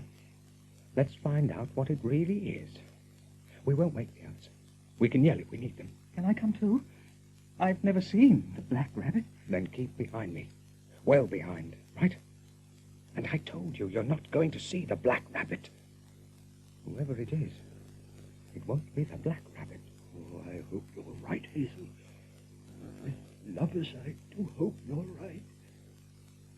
They found nothing so frightening as the legendary dreaded black rabbit. They found instead 2 rabbits like themselves. One lay under a hedge, wounded. The other hobbled a few steps towards as they approached. With a shock, Bigwig recognized him. He was from the old warren. They'd been in the Sandalford Guards together. But how much he'd changed. Bluebell! I've been calling and calling. Frith, a fever, what have they done to you? To me? Wait till you see the Major. The Major? That's Major Holly under there. Kill. It's all right, Major. We're safe now. They're not here to kill us. You're not, are you? Oh, don't be silly. You're wrong. Nothing said to them. Night they ran away. Said I'd kill them. Tell them I'm sorry. We should have listened to them. But we didn't listen. And now, all dead now. All gone. Gone. Gone. The end of a warren. Sandalford. Finished. Hush now, Major. Everything's all right. You rest. You get some rest, Major. So, it did happen. But you, Bluebell, how did you get away? Simple. I wanted to relieve myself that morning. You know how it is. So I'd gone up top. I'd moved away a bit from the burrows, and then I heard them coming, so I hid. And I watched them. Watched the men, saw what they did. Saw it all. Bluebell's story did not take long to tell, but it chilled his hearers to the marrow. 2 trucks had pulled up close to the warren, and dogs had jumped out. They ran around in circles, sniffing the ground, excited by the scent of rabbit, while the men were getting ready. They had shovels with them, with which they sealed all the burrows but one, and into this burrow they had shoved a big hose. The other end of the hose had been attached to a large gas bottle. The valve opened, and very soon the poison had gone to work. A few rabbits had managed to scramble out, only to be attacked by the dog. When things had become quiet again, the men had poured themselves cups of tea from a couple of vacuum flasks, smoked cigarettes, and watched the grader move in, as it had ripped into the earth, leaving no trace of the old warren, just bare, exposed earth.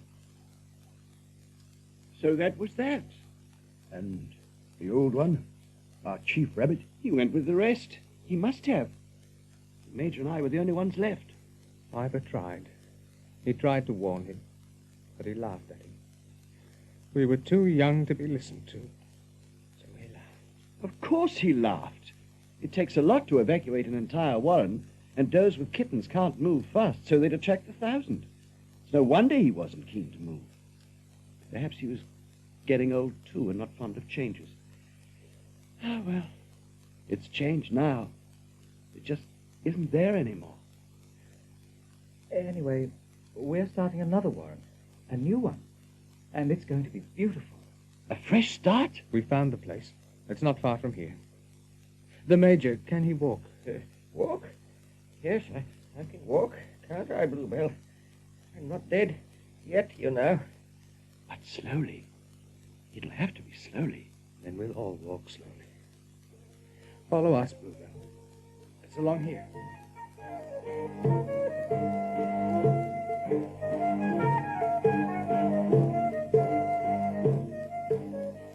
At first sign of the sun next morning, they began the journey up the escarpment. The more nimble ones, Speedwell, Acorn, Fiver, and Pipkin, scampered ahead. Then came Buckthorn, Blackberry, Hawkbit, still yawning, with Strawberry, Hazel, and Dandelion. Last, a fair way back, were Captain Bigwig and Sergeant Silver, helping Bluebell with the Major. Hazel, we found something. Now what's the matter with Fiver? The young rabbit was bounding back towards them, and the downslope was steep. Head over heels he went. He picked himself up, looking foolish, but managed to smile when he faced them. We've found something good up among those trees. You wait, Hazel. It's just what we want. What have you found? A warren. And it's empty under those trees. The burrows, such as they were, had been started by some forgotten tribe of rabbits, but they'd never been completed. The few droppings around the holes were old, dried hard by many suns. There was no way of telling the fate of those original settlers, but there was no smell of death or disease about the holes, and they looked perfectly sound. The thing was, there was nothing to stop these rabbits from taking over what was left, but it would need some repairs. You want us to dig? There's been some falling in. Besides, they're not nearly deep enough. A Bigwig, you can see for yourself. Oh, but I've never heard of such a thing. Does do the digging. Female. Yes, Captain, but it just so happens we don't have any, do we? Look, Captain, we're learning new ways. We have to learn new ways if we want to stay alive. All of you, listen to me. Since we left home, we've learned to swim, haven't we? Except me. You, Pipkin, learned to float on a flat piece of wood. Perhaps that's just as good. Some of us, for the first time in our lives, have found out that we can fight. We've come a long way in country we've never seen before, that we didn't know existed. We've been without protection, and so we've protected each other. Is that the usual way with rabbits? Is it? When there's danger around, don't rabbits usually think of themselves, only of themselves, and make a dash for it? That's the way it's always been. But we are changing, aren't we? We're changing our way of life because we've no alternative. We are doing what we have to do. Now let's start digging. Just the same. It's not... Not what, Captain? I don't know. Dignified, I suppose. It was dusk, and the first day's digging had gone well. They sat in the entrance to the main burrow, Hazel, Dandelion, and Strawberry. Not long now, and it would be safe to go out into the grass. Then, one of the 1,000 appeared. It was a kestrel, a small falcon. It sailed closer, finally hovering above something that fossiced in the grass, something very small. The field mouse flattened when he saw the bird's shadow fall on the earth around him. The kestrel, now certain of its prey, slid sideways, hovered, then closed its wings, its whole body aimed like an arrow at a target. Hazel shot forward, drove the mouse towards the burrow, and the next moment they were safe, both safely inside, leaving the bird outside, a savage bird, all beak and talons beating the ground in its rage. It peered into the burrow. They saw its round black eyes glaring at them. But eventually, it gave up. Well, it's gone now. Wondering why rabbits can't mind their own business. What's going on out there? Oh, nothing much, Captain. Something is. What's all the commotion? Hazel's just rescued a mouse. The kestrel thought he had it, but... Rescued a what? A mouse, Captain. That one. A mouse. Frith lovers, what for? What do you mean, what for? Because I was sorry for it. Because we share the same enemies. Oh, I don't know. True, I don't. A mouse. Haven't we got enough troubles just looking after ourselves? Oh, maybe someday this little mouse will do us a good turn. Measly mouse. Is that likely? I would if I could. That's the truth. Who said that? Me, I did. Nice talk. Mices talk to mices aplenty. Some of them maybe me help you. Like this one, he's safe. What name is you? Me, I'm called Hazel. Hazel. Hazel. Me, I remember that. Now I say thank you. Then I go. You'll be safe now? Now, yes. Sooner, though, is owl time. Dark time, she is owl time. Owls is very, very bad for mices. Oh, owls are bad for rabbits, too. But when we're little, that is. Yes? Oh, yes, indeed, my friend. Everywhere, plenty enemies. Howsoever, they not catch us if we pretty damn clever, eh? So we be pretty damn clever all the time, yes? Goodbye. Goodbye. Keep close to the bushes. You bet, by Jiminy. Bye. What? I think he said Jiminy. What on earth would that be? Well, perhaps to a mouse it means the same as Frith. Are you saying they have a god called... Jiminy? All I said was, perhaps they do. Huh. Not only measly, they're heathens as well.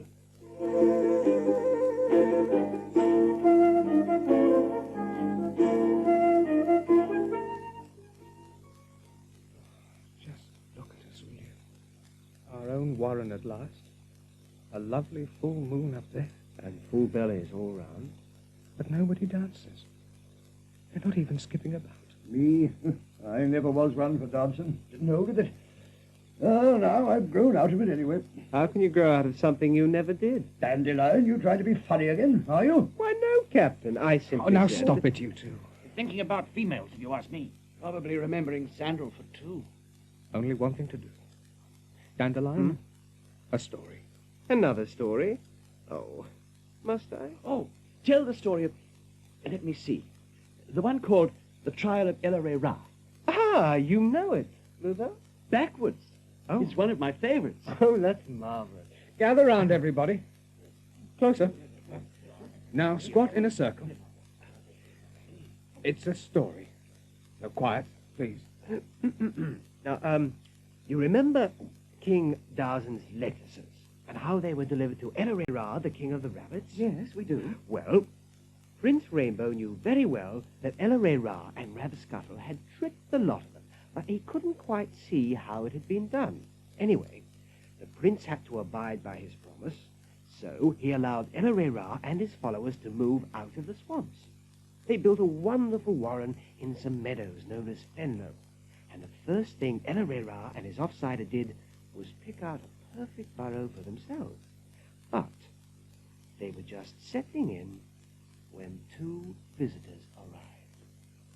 This was another story of how Elaray Ra got the better of Prince Rainbow's attempt to plant a spy among the rabbits. He approached the new warren that Elaray Ra's people were making and introduced a new rabbit no one had ever seen before, called Hafsa. Hafsa was one of those rabbits who rarely look up from the ground. He seemed most interested in watching how the grass was growing, and yet his ears were always twitching, as Elaray Ra noticed during the next few days, and he became aware that Hafsa wasn't really missing a single thing. He knew exactly what was going on around him, for Hafsa was a spy. He was there to report back to the prince, because while rabbits can keep secrets from other animals, in a warren news and gossip travel very fast. And Elaray Ra knew he was being watched. He gave up stealing from the farmer's garden. He never argued, he avoided having fights, and he was always polite. In short, he never did one wrong thing, and he was slowly going out of his mind. And so the days passed. There was Elaray Ra, tied in a knot with frustration. There was Hafsa, the sly one, ears constantly on the twitch. Then Elaray Ra had an idea.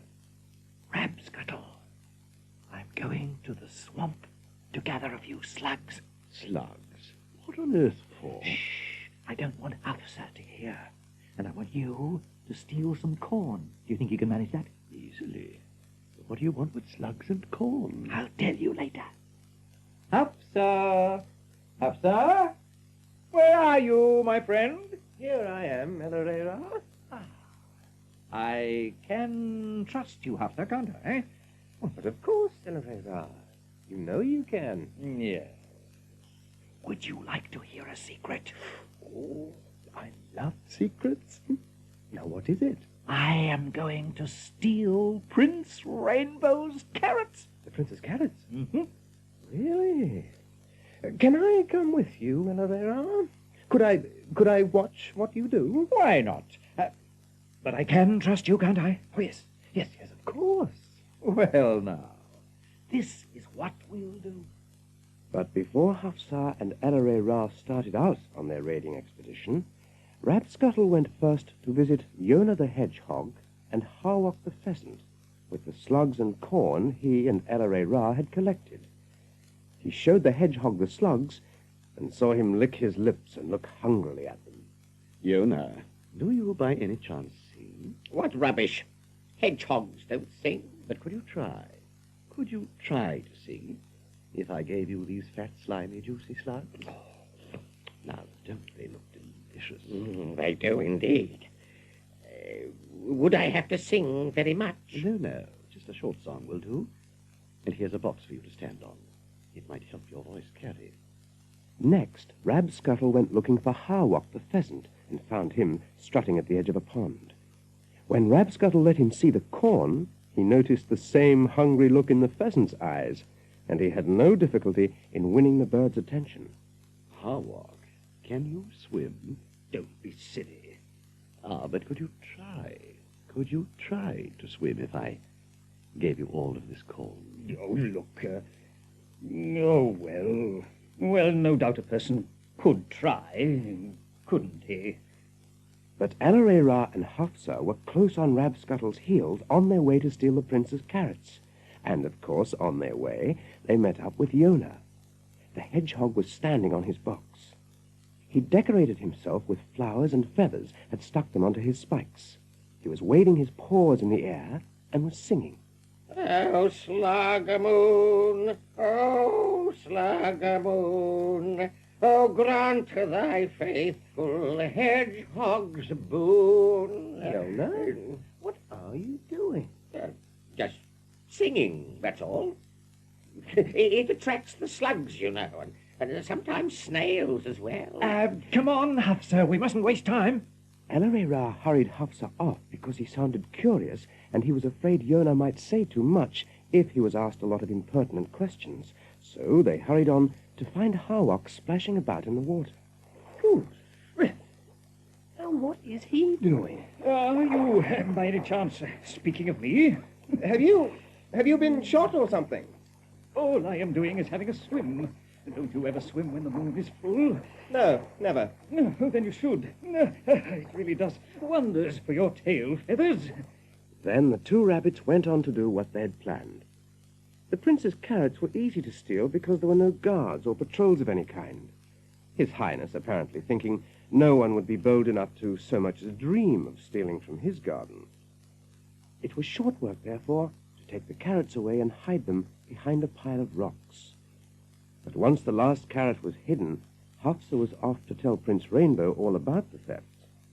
Elarera was immediately arrested and dragged into court between two huge black dogs, who would, if the charge were proven, have the honor of executing the sentence and enjoy a filling meal into the bargain. The jury, too, picked from the 1,000 enemies, consisting of 2 badgers, 2 foxes, 2 stoats, an owl, and a cat. This time the prince was confident Elarera would not escape him. King of all the rabbits, it would seem your sins have at last caught up with you. Would Hafsa please step forward? I'm him, Your Highness. Tell the court what you saw. Your Highness, I saw the accused drag the carrots one by one out of the earth. I saw him hide them behind some rocks. I was there the whole time, from the moment he left the warren, Your Highness. I saw the crime committed. The evidence seemed conclusive, and the 2 dogs guarding Elarera began to growl menacingly, while the other animals showed their teeth, talons, and claws, thirsting for revenge for all the tricks that had been played on them in the past. This is the case against you. Elarera, what have you to say in your defense?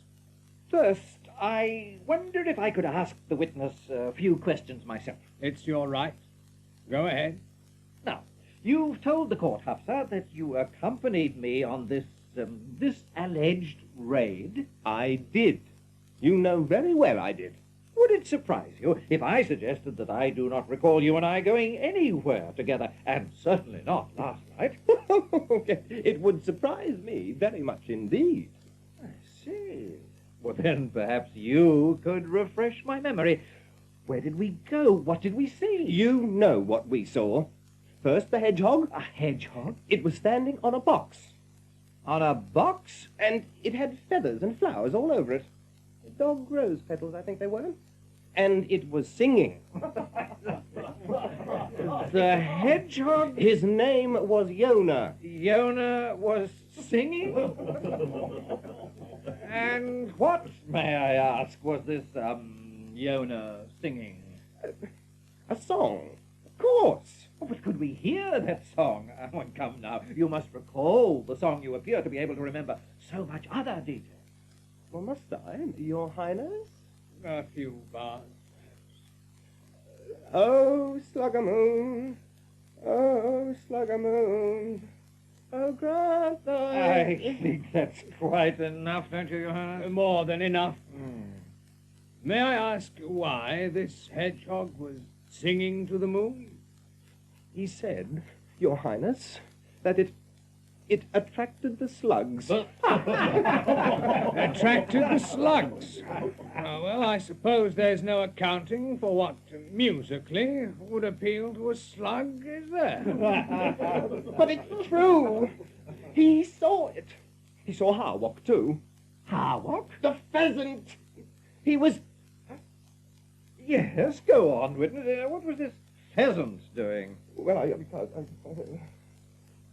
Your Highness, I don't think members of the jury would have heard that. The witness must speak clearly. He was taking a swim.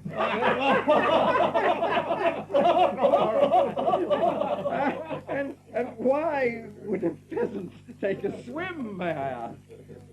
He said it was good for his tail feathers. And he did. He did. I saw these things. And what about the carrots? I can show you where the carrots are. Court was adjourned for a while to make a thorough search of the rocks. But there wasn't one carrot in sight. Rab Scuttle had seen to that. And so Hafsa was disgraced, Elaray freed, and the rabbits lived on the prince's fresh, juicy carrots for some time.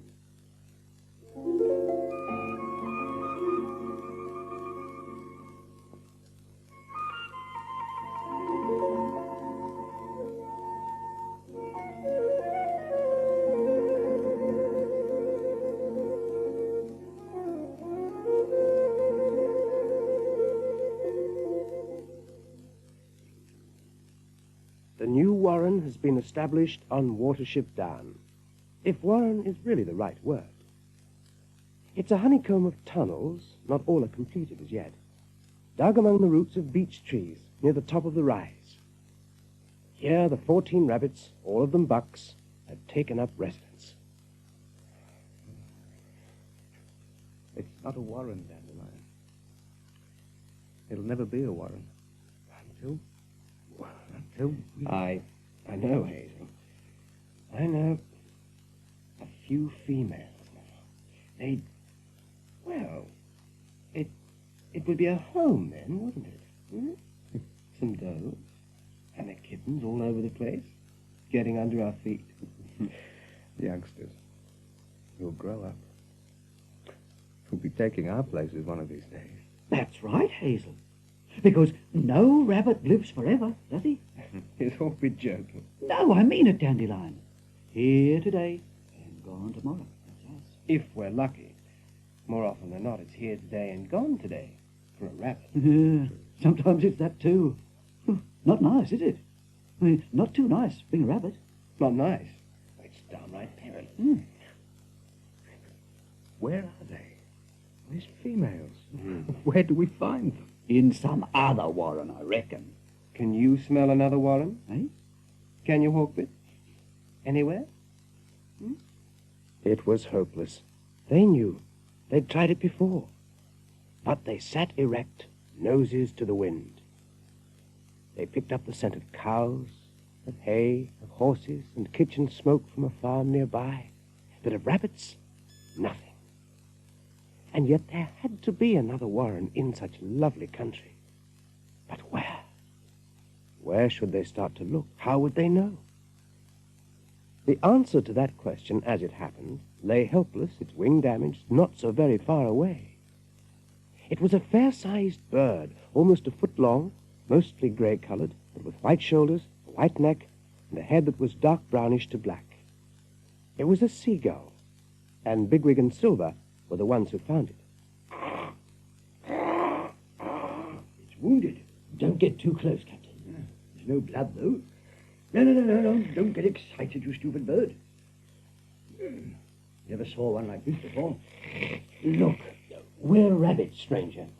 Rabbits don't eat birds. Can you talk? You, hurt? You no fly. Keep back. You come kill. Help us. He You think me finished?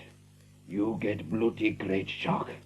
So, keep away from me. You hear? I told you we're not interested in birds. You hurt Kehaar. And Kehaar bloody well hurt you, you see.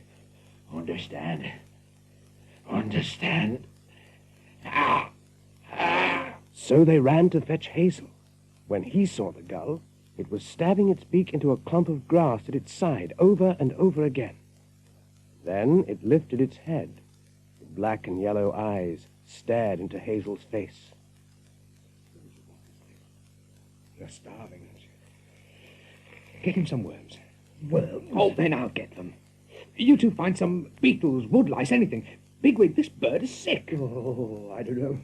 There came a morning when Hawkbit, up on top for the usual reason, caught sight of something quite extraordinary coming across the down. He forgot all about his intentions. He poked his head back inside the burrow and yelled. Hey! Everybody, come up here! Up here! Got something to show you. Now, what is it? Always something, so what's it this time? Just take a look at that. Hazel and Fiver were crossing the grass in short hops. Behind them was the bird, holding one wing out a little from his body, and he was walking, having a hard time keeping up with the two rabbits. They were making for the warren. Holy Frith, I'd never believe it. He promised us does. And what do we get? A flaming seagull. Now, don't be alarmed. You're only saying hello, aren't you, Kehaar? Well, now let's hear him say goodbye. Hazel made them build a shelter for Kehaar, an affair of twigs, dry grass, just inside one of the spare burrows. Kehaar had to be protected from the rain, from hawks and other birds of prey, from danger of any kind. Everybody, even seagulls, had their enemies. Then they built a bed of leaves and moss. Kehaar had to be comfortable. Then came the matter of fossicking for food. It must, of course, be brought to him. Got to eat if you want me to get better. He likes worms, insects, grasshoppers, spiders. And slugs. And snails. Eat the fresh, that is. And how often do we have to feed him? What do you mean, how often? Just all the time, mein friend. All the time would be nice.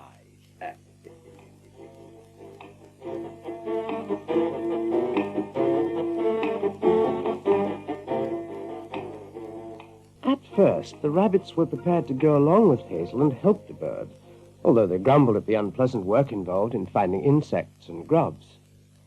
But after a time, the grumbles became openly voiced complaints. Complaints which were worrying Dandelion so much, he spoke about it to Hazel one afternoon. Hazel, we're in for trouble. Real trouble. Mutiny, in fact. Mutiny? Well, I'm not... It's been 3 days now, and they've all had enough. Now tell me, why did you bring that bird here?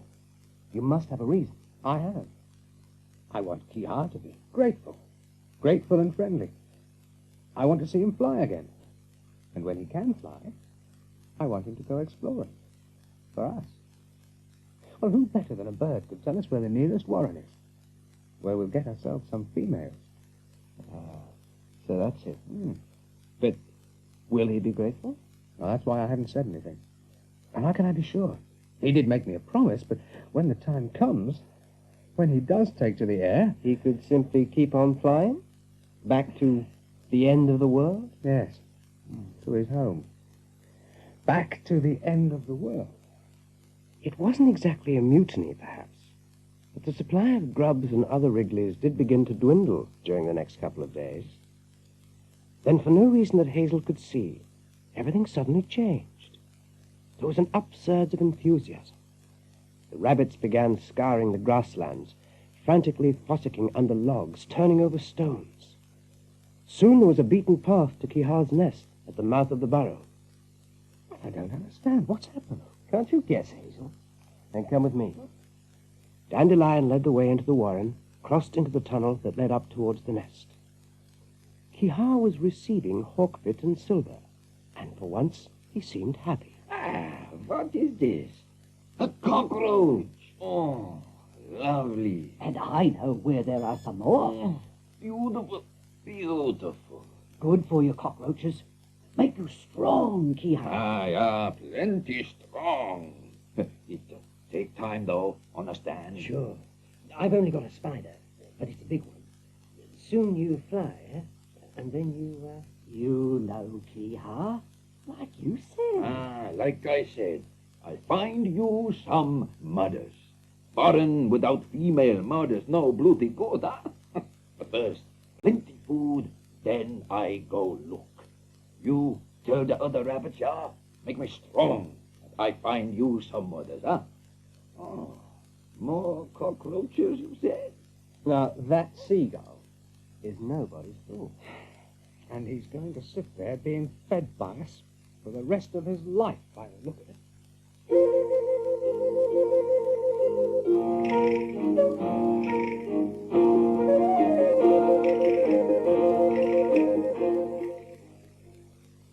And how did the wing behave, Kehaar? Oh, good, no troubles. Well, you no want to hear what Kehaar find? Yes, please. What did you find, Kehaar? Females? You saw some does? You know there's a warren? Well, first, I fly this way, then that way. Nothing. Kehaar very sad, very sad for rabbit.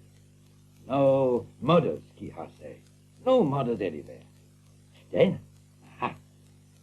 he remember. He remember farm has bad cat, but also something else maybe. Because he think, not sure, but he just think that maybe last time he was there. So, he fly to farm, he look in the barn, and what do Kehaar see in that barn? What? In a box. Rabbits that live with men. Pet rabbits. Pet rabbits? What are they? I've heard of them. They're no good. No good? What you mean? Very pretty, the female. They don't know how to run wild. Take them out of their box, and they couldn't even feed themselves. But, Captain, surely we could teach They're useless, I tell you. First day, a fox would get them, or a stoat, or a dog. And, Kehaar, that's all you found? Oh, no, not all, Bigwig. I find more also. Out that way is river. For me, a few flaps of the wings for a rabbit, maybe 2 days walking, huh? River, and? On this side of river, I see a warren. A big warren. A big one? It's a town of rabbits, yeah. Big place. Plenty mothers running round, plenty. Then that's what we want. Plenty mothers, huh? Then one of them is for old Hawkbit, I reckon. Oh, when, Hazel, right? Yes, when do we go? Wait. There is something Kehaar must tell you. There is an iron road. What? Iron road. The men, they make them. It is behind the warren. Do not try to cross the iron road. Never. It's bad, dangerous, yeah. But what is an iron road? Well, there are many roads.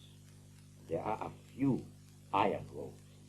On the iron roads runs a long, noisy thing. A thing like many boxes, one behind the other. And the thing, it goes choo, choo, choo, choo, choo, choo. Huh? You never see one of those? Never. I don't think I want to. Sounds more scary than the Black Rabbit of Inlay, I reckon. Now what's the matter, Bigwig? Now what have I said? There are some things you don't joke about, Hawkbit. And the Black Rabbit is one of them. Sorry. That night, after eating time, Hazel called his rabbits together in the great burrow. Their own great burrow, now almost finished. Never, he told himself, has a rabbit had a more attentive audience. For the subject is females. Well, my friends, we now know where they are, don't we? And with the good Kehaar flying above us, and he says he will, above us to show us the way, we cannot go wrong, can we? And today we all thought that old seagull had cheated us, didn't we, Fiver? Seems to me you never know where you are with a seagull. Seems to me you never know where you are with anybody. But that's the way. Now, the thing is, who goes on this expedition? Not you, Hazel. I'm sorry, but... But why not? Well, I took it for granted that... It may be dangerous, and you're our chief rabbit. You're our Ra. That's right. We talked it over up top just now when we were feeding. And your place is here, don't you agree? I mean, what if you didn't come back? Hazel was taken by surprise. He looked at Bigwig, then at Major Holly, and saw that they agreed with the others. For the first time, he found himself actually feeling like a leader of a warren, and he liked the way he felt. It was, well, exciting to have all these rabbits staring at him, to know that they really did depend on him.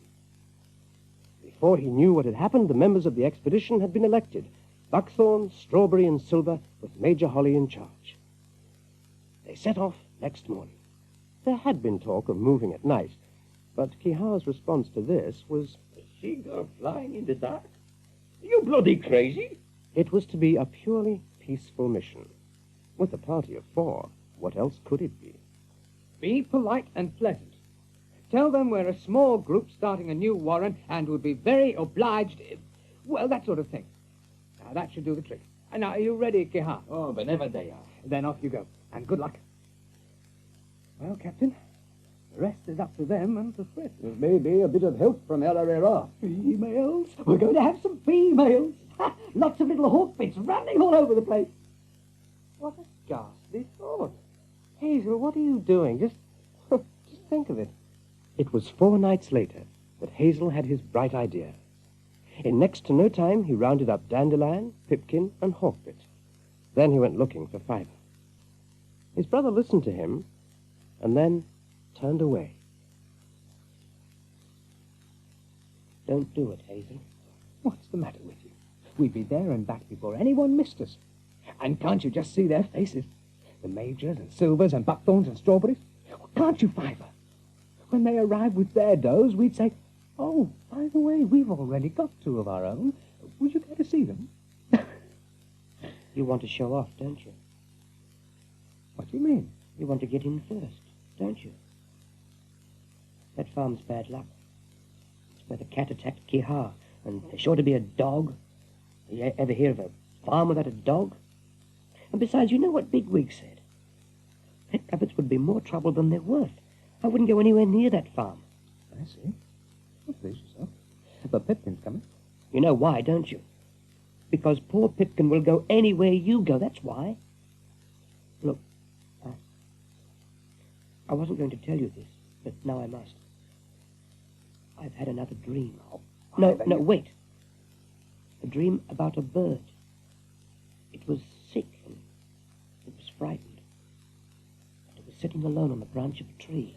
Fiver, they're waiting for me. Let them wait. It was dying, that bird. And I felt terribly sorry for it. Then do you know what happened? It turned into you. It wasn't a bird, Hazel. It was you. You were dying. Sometimes. You know, I believe you think up dreams to suit yourself. That you produce a dream for almost any occasion. Do you, Hazel? Do you honestly? Well, I refuse to believe this one. I'm going. Good night.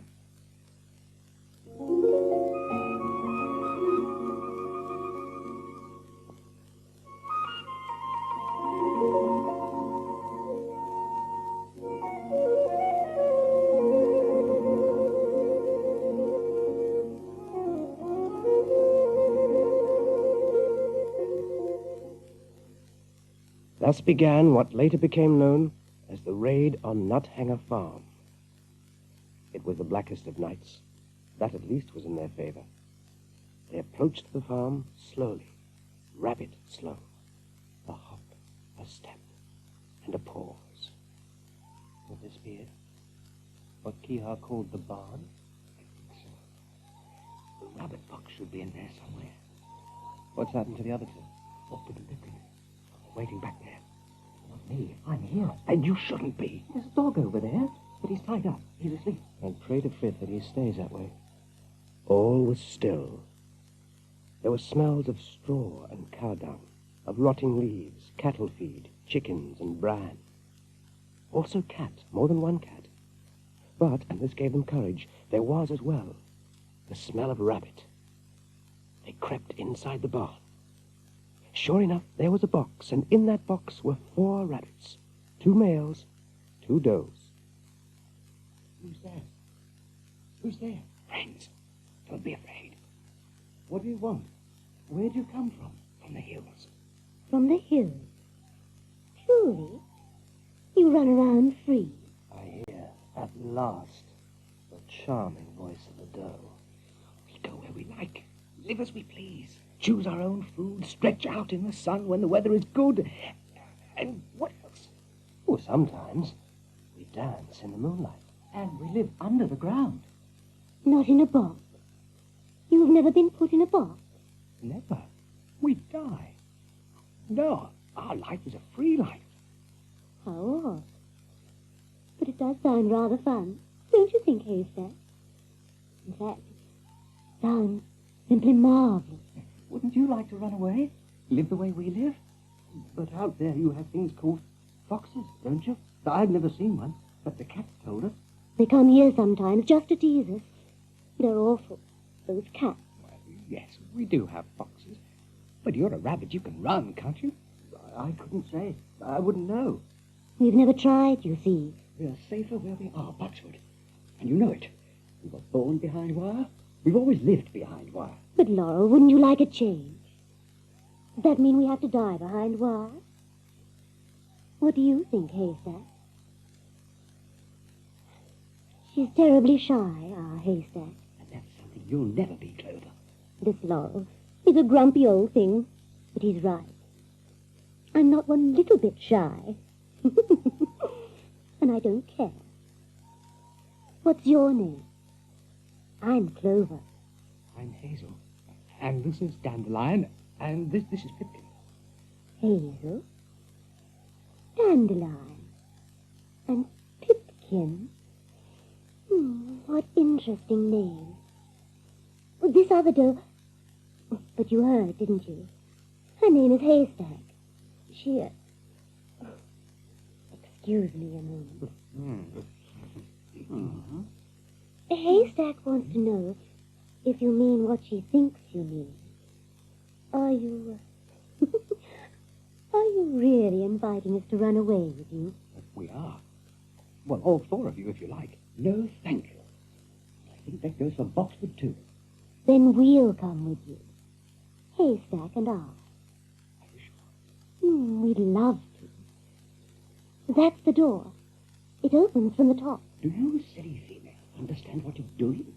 Not really. But this is exciting, don't you think? There's a wooden peg thing that holds that lock.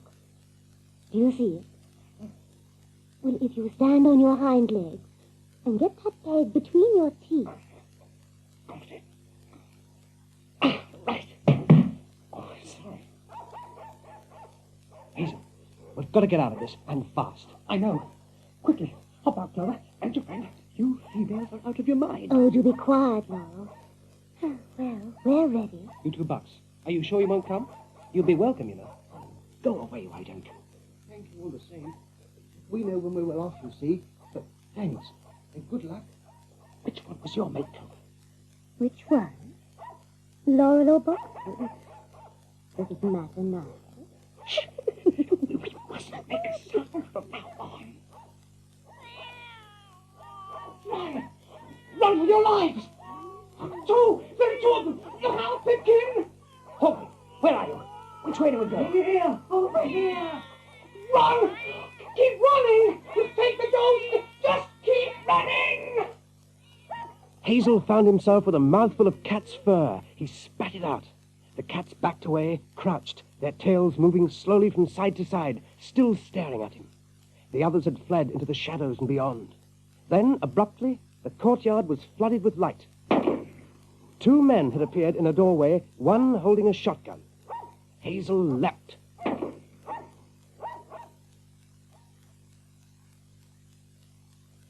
Pipkin? Dandelion? That you? Dear Frith, it's Fiver. Yes, Fiver. I came to find you. I had a gun and... Hazel? Where's Hazel? He's dead, isn't he? Men with a gun? At the farm? Yes, at the farm. I tried to tell him. Pipkin, I did try. And these are the does. Hello.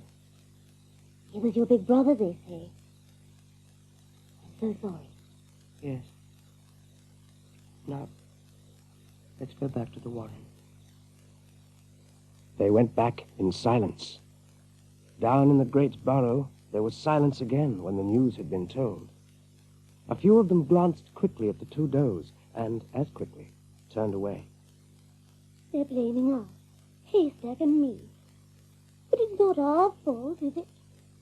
They're not fair. They don't blame you, Clover. Oh, yes, they do.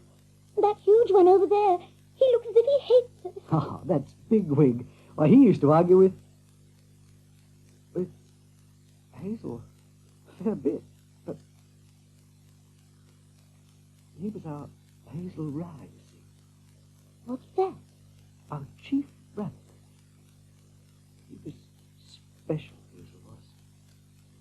He was a special kind of rabbit, somehow. To make everything worse, it wasn't long before they heard a rabbit, no, two rabbits, stumbling down the burrow. There was an unmistakable whiff of blood.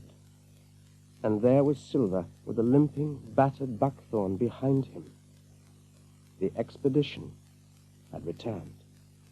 No questions. Not yet. Just let us rest for a while. The Major Holly, in his burrow, went straight there. And leave him alone, you hear me? Tell Hazel how we failed. Tell him that his idea was all right, but it didn't work. Tell him. Stop it. Stop it. He's dead. Dead? The man shot him. Our luck is gone. Come along, Buckthorn. Get some rest. Good fortune has gone from this one.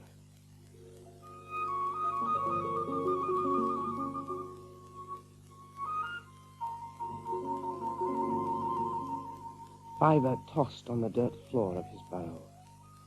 He was having a dream, and it was a bad one. Somehow he was talking to one of the men, and incredibly, they understood each other. The man was in a field, nailing a sign onto a post, and he, Fiver, had a question to ask. What does it say? What is the message? In loving memory of Hazel, that's what. But he ought to be here, that Hazel, so as I can hang him over the sign, the way we hang dead orcs and such like. Only he ain't here, is he? Then where could he be? Can't get at him, you see. You come with me, and I'll show you. You come with me. Do you see the drops of blood on the grass? The pretty drops of blood? Well, we follow them, don't we? Along here, and here, and here, until we come to this culvert, this pipe. And there, in there, that lump of fur, that's your Hazel, but I can't get at him. But he moved. Get on with you. He did. Oh, look. You see, he's still alive. Alive? No. He could be at that. He's alive. Hazel's not dead. He's still alive. And I know where he is.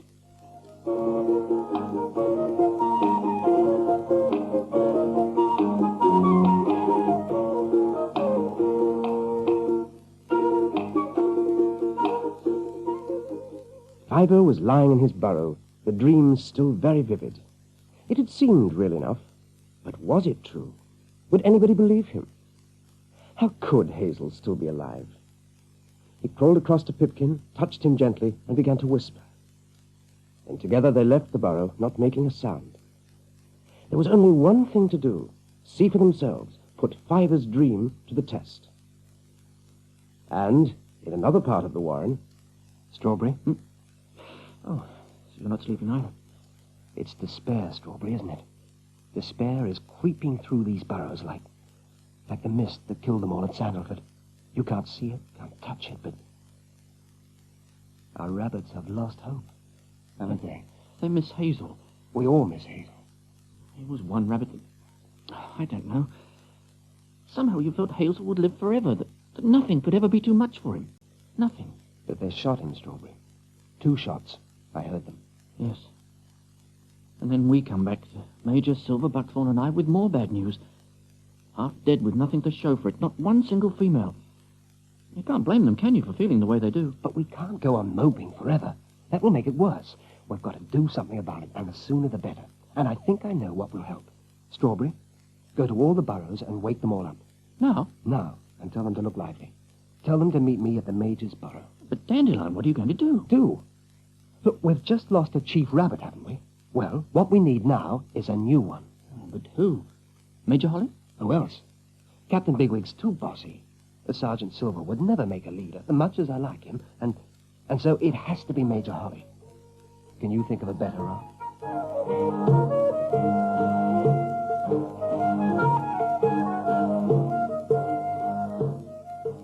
Well, are we all here? Except the two youngsters, Fiver and Pipkin. And where are they?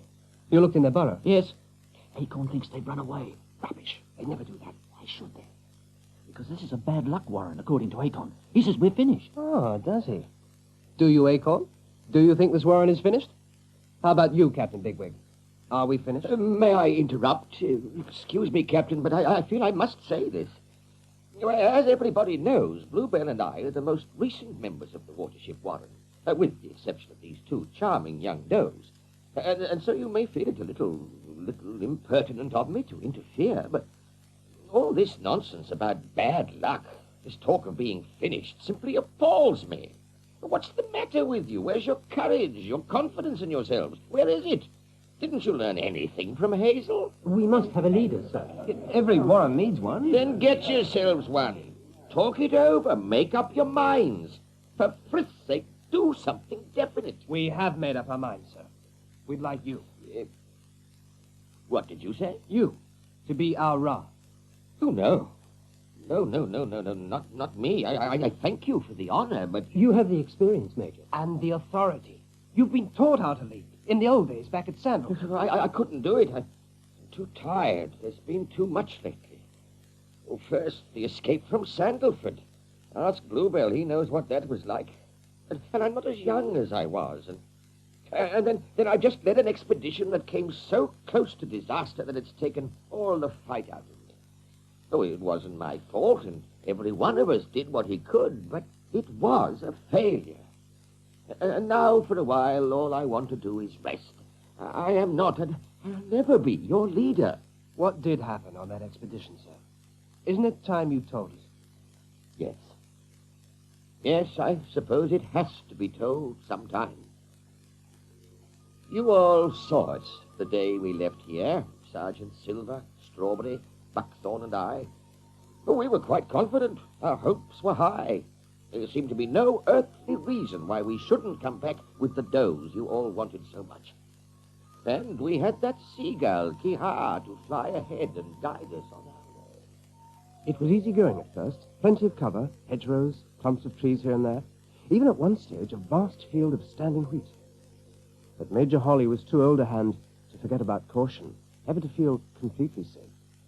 After all, this was unknown territory, even with Kehaar flying overhead to guide them. I don't see Buckthorn, Sergeant. He stopped back there, sir.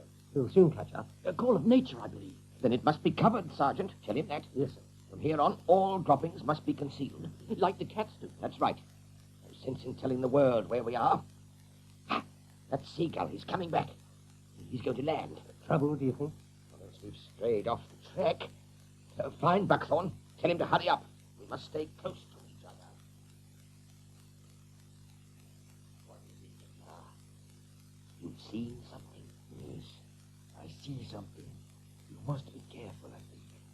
He's ahead there. In the bushes. I see it creeping very low.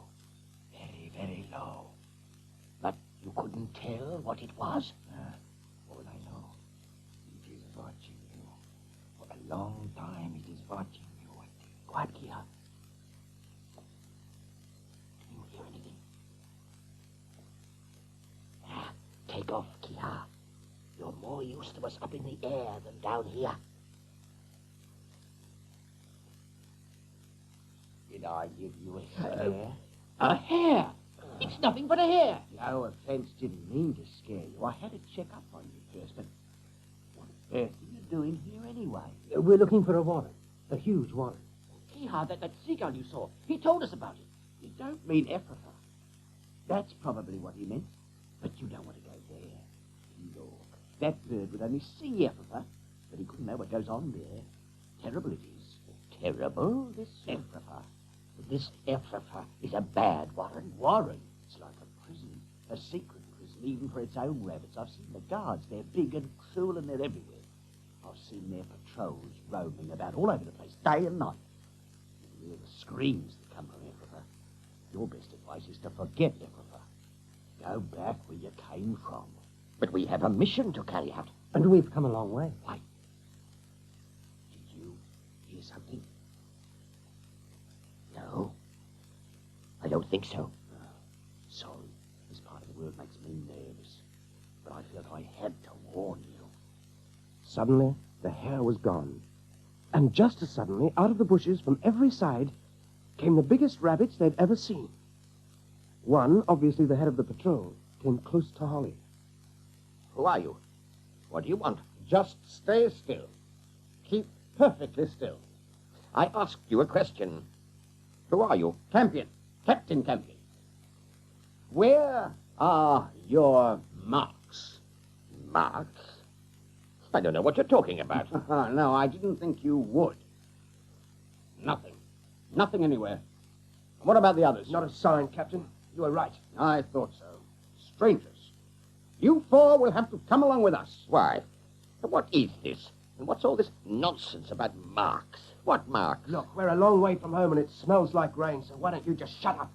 And we'll all be on our way. No, it won't take a moment. We have a system. All of our rabbits carry the mark, the sign of the squad they belong to. The squad they'll always belong to until the day they die. Understand? That way we keep order.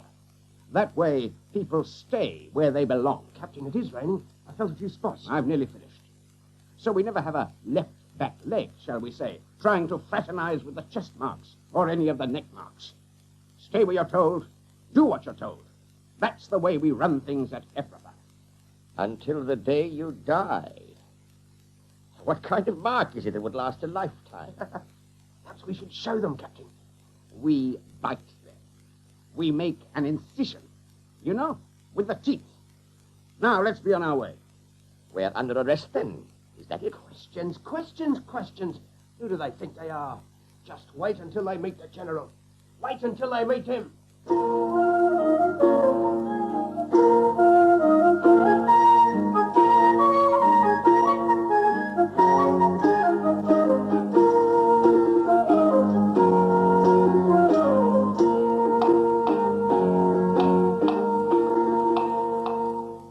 It seemed Ephrathah was a well-hidden warren, and its general, whoever he was determined to keep it that way. Time and time again, the patrol was challenged by sentries. Halt! Who is that? Captain Campion. 12 members of the Neckmark Guard, and we're escorting some strangers. 4 of them. And we're standing here in the rain. Yes, sir. I'm sorry, Captain, but I had to make an inspection, sir. Are you saying you don't know me? All right. It's orders, sir. I have to inspect you. I'm sorry, Inspector Neckmark Guards. Will you look at my neck, don't you? Then do it. Good, sir. That's it. Thank you. We may proceed. Why, yes, sir, certainly. Thank you. All right, guards. Move on. Good night, Captain. Good night. And if he hadn't stopped me, he'd have been paraded first thing tomorrow. For punishment? What do you think?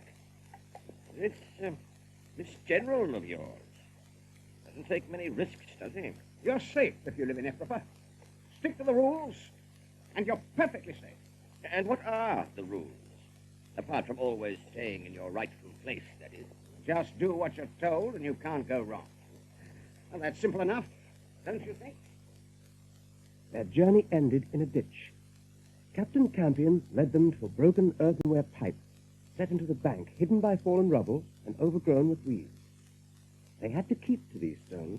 No footprints at this point must be left in the sand. And so entered the main burrow through the pipe in single file, and found the council of Ephrathah awaiting them.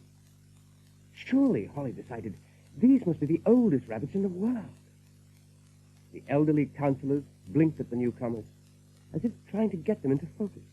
They're supposed to run this warren, but he generally gets his way. He, the general. That one, over there, the big one. So watch your step, my friend. I see you've arrived, Captain. We had your message. Please make sure the strangers are comfortable.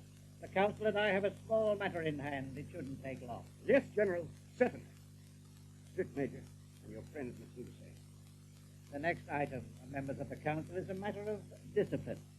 A member of this warren decided to leave Ephrafa today, to run away. It is a very serious business. It could affect the welfare of the whole warren. Quite so. At this moment, he is being reprimanded. Naturally, he didn't get far. He was apprehended in the ditch out there, as a matter of fact. You may know him, Captain Campion. His name is Blackberry. Blackberry? No, sir, I'm afraid I... but then, General, this warren is large. It is large indeed. One cannot know all of one's fellow rabbits. Normally, as you are aware, he would have been destroyed where he was caught, in the ditch. But the council and I have decided to make an example of this young fellow. We feel that for the general good of the warren, a lesson could be learned from this unhappy rabbit. A dead rabbit is soon forgotten, but a rabbit that isn't dead, that is, not quite dead. Bring in the prisoner. Several guards hurried into a side burrow. They came back, dragging a broken rabbit too weak to stand, both ears badly mutilated. They dropped him at the general's feet. Well, Blackberry? He seems to have nothing to say. What do you suggest should happen to him? I recommend he remain in custody and be marched around the warren twice a day, going from squad to squad, so that our people can see what happens to those who break our rules, the rules of Ephrafa. Do you understand all that? What's the matter? I think he nodded his head, General. At least, I think he tried. Good. Now take him away. Out, out, out, out. Well, strangers, and what brings you to Ephrafa? I am Major Holly. These are Sergeant Silver, Strawberry, and Buckthorn, my comrades. Major Holly, did you say? And a sergeant? Where did you do your training? At the Sandalford warren. But now we've started a warren of our own. At a place called Watership Down. There aren't many of us yet. It's a small warren. We were hoping, General, that this warren, that Ephrafa, would have a few does who'd be willing to join us, who'd come back with us to help us. A major and a sergeant. You're properly trained, I take it? You've been taught the art of concealment, how to take full advantage of cover? Certainly. You have knowledge of tactics, of how to outwit 1,000 enemies? You're accustomed to giving commands, to ensuring those commands are obeyed without question? Yes, General, we are. At least the sergeant and I are, but is that so important? The thing is, do you have any females to spare? As it happens, we do. As it happens, this warren is overcrowded with those. Young females who, females being what they are, would dearly love to be producing offspring. I'm sure nothing would please them more. Well, then why aren't they having babies? Come now. You must know nature's law for rabbits. When a warren already has all the rabbits it needs, when further breeding would endanger the food supply, the does simply stop having litters. They can't produce. Wherever you come from, you must know that. Well, then, it could be a good thing, wouldn't it?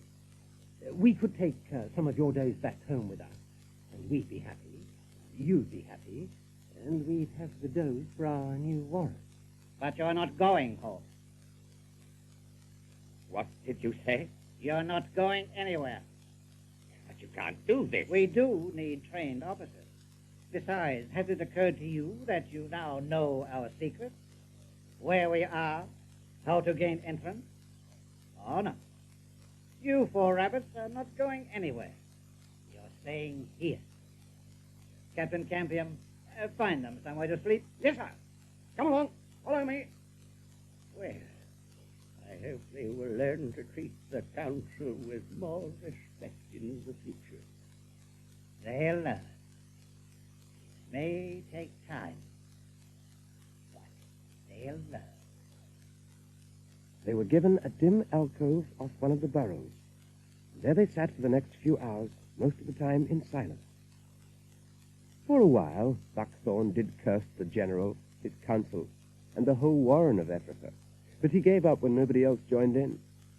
Then he was as quiet as they were. After all, when you're feeling humiliated, when you know you're going to fail, what do you find to talk about? At some stage during the night, they were escorted up top to relieve themselves, to eat for a while, and then were marched back again. Then, just as they were settling down for what remained of the night, they heard a voice coming from a nearby burrow and crept close to hear the words. The frost falls into my body. My nostrils, my ears are deadened by the frost. Swallows will fly into spring, crying, news, news. Does dig new holes and flow with milk for your litter. I shall not hear. The unborn return into my dulled body. Across my sleep there runs a cold fence to imprison the wind. I shall never feel the wind blowing again. What is your name? It is Heisenley. Oh, you heard the words of my lament. That's the only sort of song we sing now. But you're from a different warren. Perhaps you can help. We'd love to, Heisenley, but I don't see how we can. We, like you and your friends, are prisoners. Perhaps you'll escape. From this place? You may. It could happen. Who knows? And if you do, you'll remember us. You'll come back without the rabbits and... Oh, couldn't you? Take on a warren this side. It's a new warren, Heisenley. There are so few of us. I'm sorry, I didn't know. We hoped, my friends and I... So, we'll just have to go on then, won't we? On until we're old. And it doesn't matter anymore. I'll go now. You must get some sleep. So I'll say good night. One moment. Heisenley, I'll make you a promise. If these 3 rabbits and I do manage to get away from here, and it'll be a miracle if we do, we'll remember that message of yours. And somehow, by some other miracle, we'll return to Ephrata. You will? And you'll set us free? We'll do our very best to. Oh, thank you. Thank you, sir. If only you could. Now, you'd better go before they do find you. Yes. I'll tell them. I'll tell the others. Oh, they'll be so happy, sir. Good night. We'll wait. We'll be waiting. If you only knew. Oh, good night. Well, Major Holly, now what have you done? Yes, sir, with all respect. How could you promise us such a thing? Well, was it a promise? I did mention miracles, you know. It sounded like a promise to me, sir. Well, I had 2 things to offer her, didn't I? Hope or despair. So I gave her hope. Now, is that so bad? And we may yet escape from here. Now, why don't we at least try to get some sleep? Silver, Strawberry, and Buckthorn were asleep. The Major could tell by their breathing. Although one of them, it sounded like Buckthorn, whimpered from time to time. Having a bad dream, no doubt. And no wonder. Holly sighed. What an awful mess he'd got them into. Because it was his fault. As leader, he was responsible when things went wrong. And now it was his responsibility to get them out of it. But how? How, the Major kept asking himself. And try as he might, he could think of nothing. And then, perhaps it was a miracle after all, because when he was about to give up, 2 voices came into his mind. The General and Captain Campion. He remembered a little of what they'd said a short time ago. Just a few words, but the important ones. You may know him, Captain Campion. His name is... yes, Blackberry. No, sir, I'm afraid I don't. But then, General, this warren is large and... It is large indeed. One cannot know all of one's fellow rabbits. No, one cannot know all of one's fellow rabbits. Wake up. Silver, Buckthorn, Strawberry, wake up. What? Now listen. Listen to me. Not all of these rabbits know each other. There are too many of them. Anyway, they're all kept in their separate squads, their separate burrows, their separate marks. Now, how could they tell a stranger from anybody else? So why don't we simply bluff our way up? Bluff our way up? Past the guard? But, sir, even if we do get past the sentries, they caught that other rabbit, didn't they? He only got as far as the ditch. Poor Blackberry was on his own. There are 4 of us. Well, what do you say? Oh, it's the kind of thing LRA would do, isn't it? And it's the kind of thing we're going to do, my friends. Come on, then. We're going to be as clever as he was, and this is the time to do it. LRA himself couldn't have done better. Major Holly led his squad of 3, up the tunnel towards the top, passing 1 or 2 sentries with no more than a brief nod, and nobody attempted to stop him. He clearly was an officer on an urgent mission. When they came to the entrance, when one sentry did challenge him, somewhat nervously, all Holly had to say was, Damnable, isn't it? Only been off duty a couple of hours, and here we are, back on it again. Ah, well, orders are orders, eh? Especially the general's. Oh, and what a night it is. Black as the rabbit of inlay, and raining again once more. I hear there've been strangers around, sir. What do you think this is all about? Now move along, you rabbit. Keep 'em moving, Sergeant. Patrol to patrol, you know. There, we're needed. Now move. At the double. and they were outside, in the ditch. They bounded up the bank. They couldn't see where they were heading. It was too dark. The rain was too dense. But they did know they were leaving Ephrata behind them. They also knew that the patrols from Ephrata would soon be on the alert. The 4 rabbits scattered. They didn't find each other again until, one by one, they came to the embankment. It was high and it was steep, and it frightened them. It doesn't look natural, sir. It's something men must have made. Whatever it is, we're going over it. Have you had enough, Major? You hear that? Start climbing. Give up, Major. You haven't got a chance. Don't be a fool. That settles it, doesn't it? They scrambled to the top, to a narrow surface of planks set at intervals in a bed of loose stones that wobbled under their feet, to a pair of metal lines that seemed to be alive, for whenever you touched them, they seemed to be throbbing, vibrating. And they knew it was Kehaar's iron road they were on, the iron road he'd warned them about. We know you're up there, you stupid rabbit. Major, if you don't turn back willingly. The general said we have to kill you. Can you hear me? Well, say something. The other side. We slide down the other side. You first, Buckthorn. Help him, Sergeant. Very well, Major. We've had enough. We're coming up. Right, Strawberry. We'll go down together. And here we go. Then they were lying at the foot of the embankment, struggling for breath, listening to Captain Campion and his patrol running about on the track above them. But that wasn't all they could hear. The throbbing had become a sound, a drumming sound, that quickly grew louder and louder. Keep down! Black to the ground!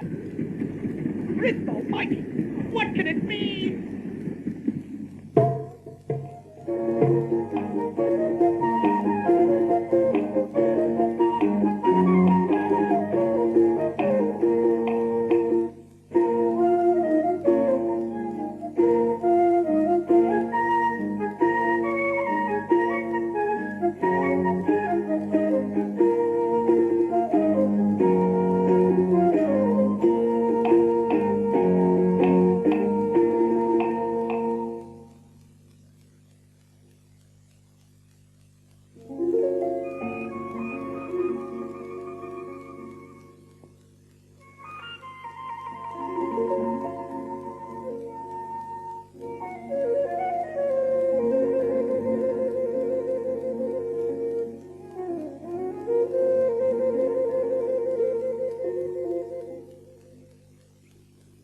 Major Holly finished his story, trying to explain to the Warren why the expedition to Ephrata had been a complete failure.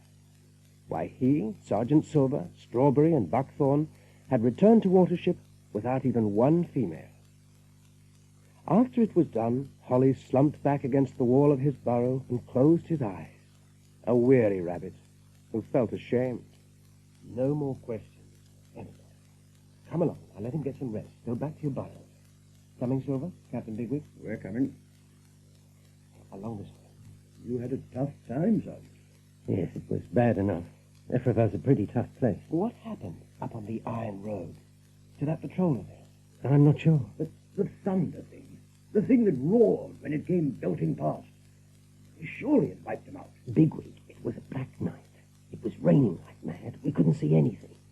All I know is that we scattered, went for our lives. Hey, Dandelion, where are we going? Oh, it's young Fiver and Pipkin. I want to know if they're back yet. I can't understand what happened to them. Running off like that without telling anybody. No. Which is their alcove? I know it's along here somewhere. At that moment, Fiver and Pipkin were a long, long way from the warren. They were at the bottom of the escarpment, crawling through grass still wet with the dew of early morning. They'd reached one of the lower slopes when Fiver stopped. He sat upright, sniffing the air for the scent of rabbit. He picked up the usual smells: hawthorn, cowslips, horses in the distance, cattle steaming from the warmth of the sun. And then he had it. Rabbit! He began to run with Pipkin close behind. And there, exactly as in the dream, was the covert. There, too, was Hazel inside that covert. Fiver wriggled towards him, touched the body, and again the dream was coming true. The fur was warm. He's alive, Pipkin. I can feel him breathing. Hazel. Hazel, it's me, Fiver. Can't you hear me, Hazel? Why don't you open your eyes? Why don't you, Hazel? Please? He must be pretty bad. There's blood, but it's dry now, and so... It's mostly his leg, I think. Hazel? I'll run back for help. They must be quick. Tell them to hurry. I shall. I shall, Fiver. They'll soon be here, Hazel. Our friends will soon be here. And then they'll help you. We're going to get you out of this horrible place. Take it easy. I'll push from this side, Silver, and you pull. Don't hurt him. He's out to his Fiver. Well and truly out to him. Poor old Hazel doesn't know what we're doing to him. That's one good thing. Slowly. Slowly. Slowly. By pushing from behind, by pulling in front, taking two of Hazel's good legs in their teeth, they drew him out of the culvert, dragged him across the slippery grass to a scrape that Clover and Haystack had dug beneath some briar bushes. And there he lay for several days, with Clover and Haystack doing most of the licking, collecting most of the food for the patient. We had some watercress this morning, Dandelion. Not much, but he did eat something. Haystack found it. But has he said anything yet? Nothing. He doesn't even open his eyes. We feed him with our mouths. Hold it close, and he takes it from us like a baby. Quiet, Kehaar, you noisy seagull. Mr. Hazel, you find him? Yes. Fiver dreamt about the place where he was. How bad is he? Well, the wound's mainly in the leg, but he seems to have no strength in the rest of his body. You get black stone now. What black stone? Oh, always with gun is coming little black stone. You never see? I don't know about gun. I take out stone. You get better. The bigger rabbits held Hazel down, while Kehaar did what had to be done. Using his beak as forceps, with the delicacy and accuracy of a surgeon, he extracted the shotgun pellets and dropped them one by one onto the grass. 2 days later, it was Fiver's turn to be licking the wound. Hazel spoke. I saw Ellery Fiver. Hazel, you're better. You can talk. Did you hear what I said? I've been to where Ellery is. Ellery? It's a strange country. Very beautiful, but very wild. Yet you feel you can handle the danger. And as for Ellery, you know what? He had ears that twinkled. Twinkled? His ears? Yes. I just remembered it. Peculiar, isn't it? There are lots of peculiar things about this world, Hazel. I wouldn't worry about it. Now, you just lie still. I'll get somebody. Everything in that place was beautiful. I didn't think I'd ever be coming back here. But I am back. I can see that now. I'm back where I was. Oh.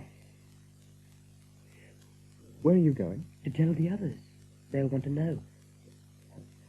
Hazel, I'm glad you're back. They'll be glad you're back. They'll all be glad. You don't know how glad they'll be. Now, you lie quietly. I won't be long. Perfectly quiet, do you hear? Some other day, Elevator. Some other time. You see, there are still things to be done here. I'd forgotten.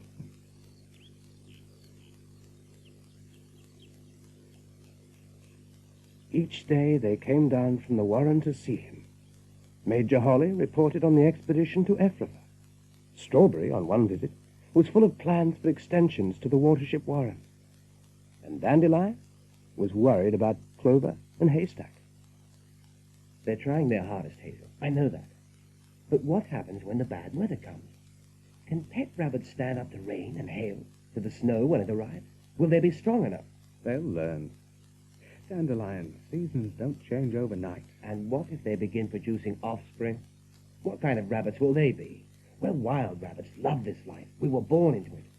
But Clover and Haystack were born in a box. So what kind of kittens will they give us? Could they teach their babies to be wild like us? Then they were silent.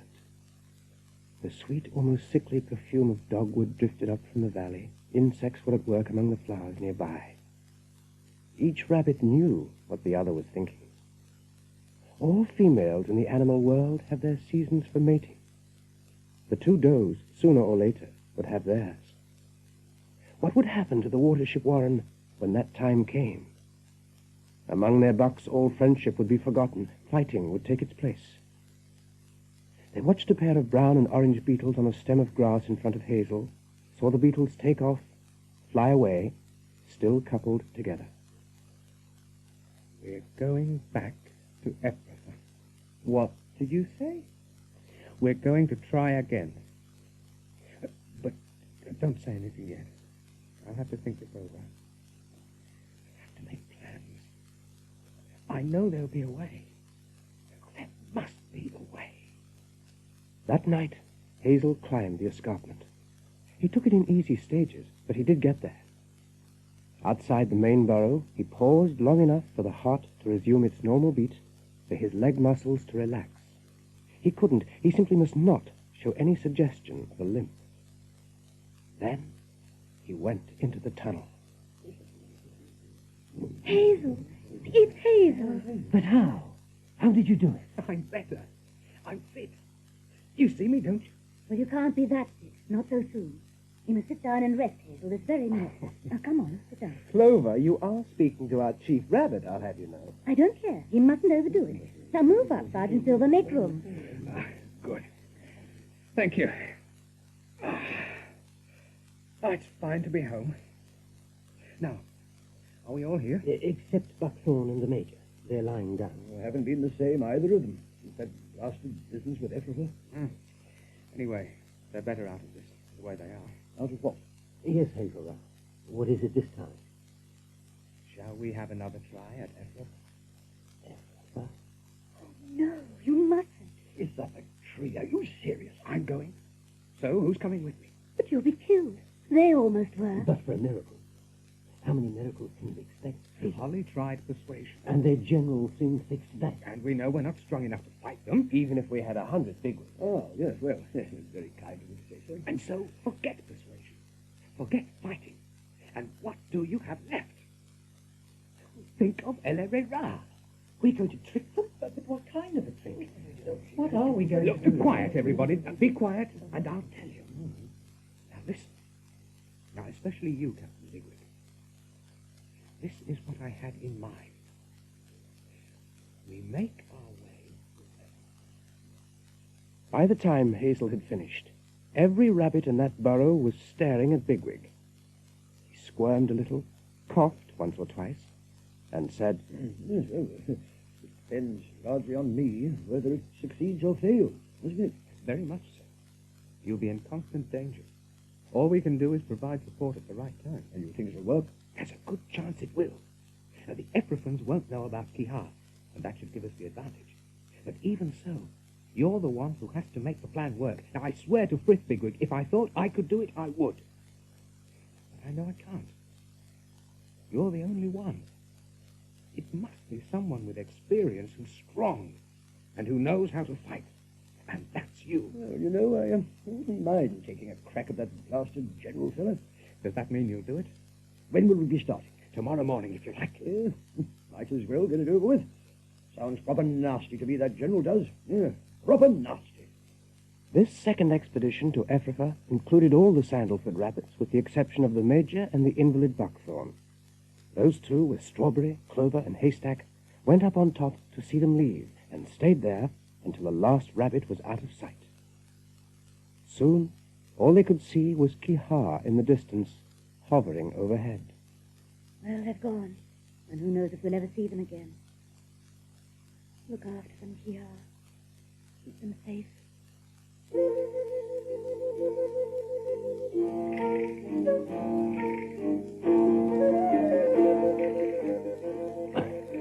I swore that nothing.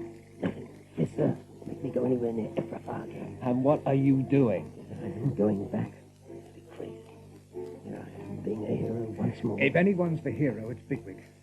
If he doesn't succeed, we go back home with nothing. If we go back home at all. And that, Dandelion, is enough of that. They were following Silver and Kehaar across the Down, all a little tense and glad to be moving at last.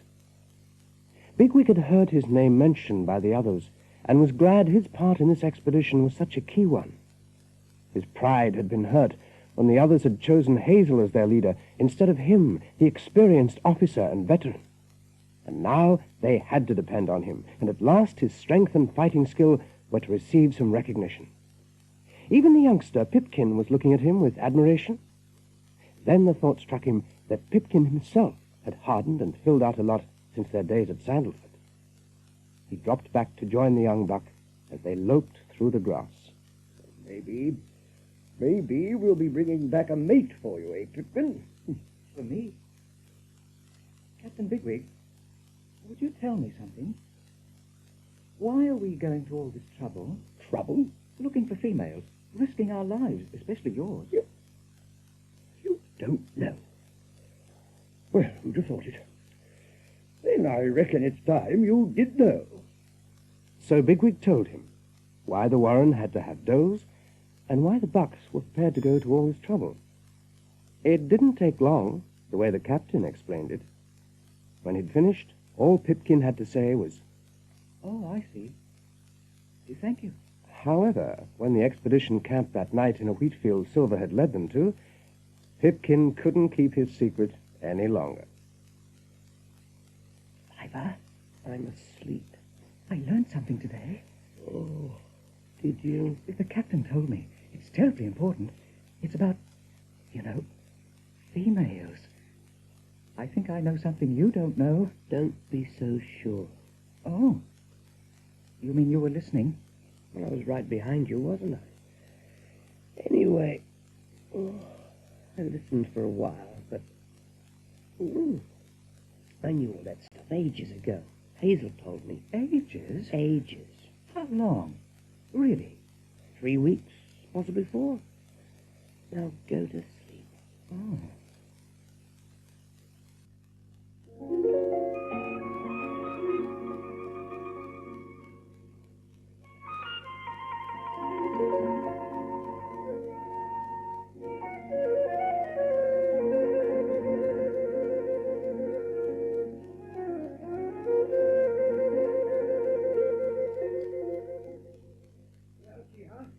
What have you to report?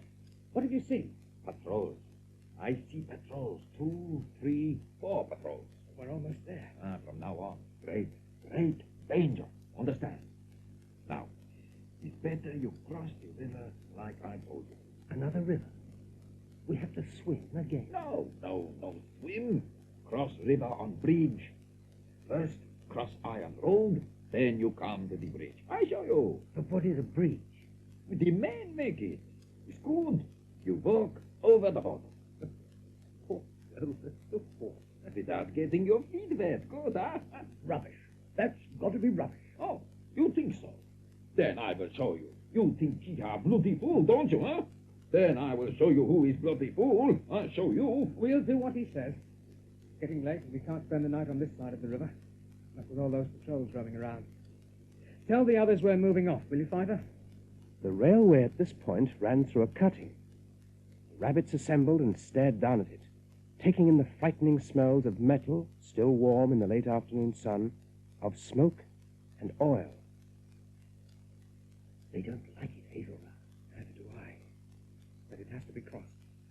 And look at that. A tussling pack of sparrows, 6 or 7 of them, flew down to the line and began to pick among the sleepers. Who has more courage, a rabbit or a sparrow? Now do what I do, like this. He bounded down the embankment, limping slightly. Seeing him get over, the others quickly followed, and the party soon reached the riverbank. The river was about 30 feet wide, fast-flowing and shallow, its ripples sparkling in the evening light. A river they could comprehend. They'd grown up alongside the stream at Sandalford, and this was nothing more than a bigger version of that. But the bridge was another matter. It was beyond them. Nothing in their past experience could tell whether this was a good thing or a bad thing. And because it was strange, they decided it more than likely was bad. Huh? Mr. Man, I've been saying. All they got to do is walk across it. Have you ever walked across one of those things? Huh? You crazy? Why should I walk anywhere? Rabbits, silly, fluffy rabbits make me mad. They do. Come on, Dandelion. And you, Fiver, and you, Pipkin. Somebody's got to get them started. Halfway across, Hazel stopped. The others were following, but cautiously. He looked over the side. The bridge was low, no more than a yard above the river, and the water was so clear that you could see pebbles lying in patterns on the sandy floor. There was a flash of silver, and something shot forward with a flick of its tail, stirring the sand so that it rolled away with the current like a puff of smoke in the wind.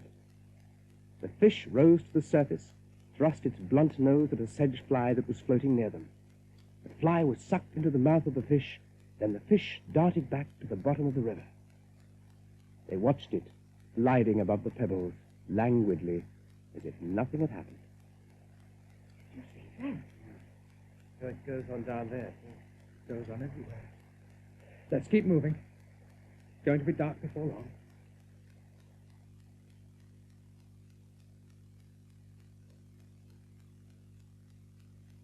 Hazel, have you finished eating? I have. I think everybody's had more than enough. It's about tomorrow. Now, what time tomorrow? Before daybreak. Before daybreak. Now, don't think I'm being stupid, but I'd feel a lot happier if you went through it with me one more time. Right.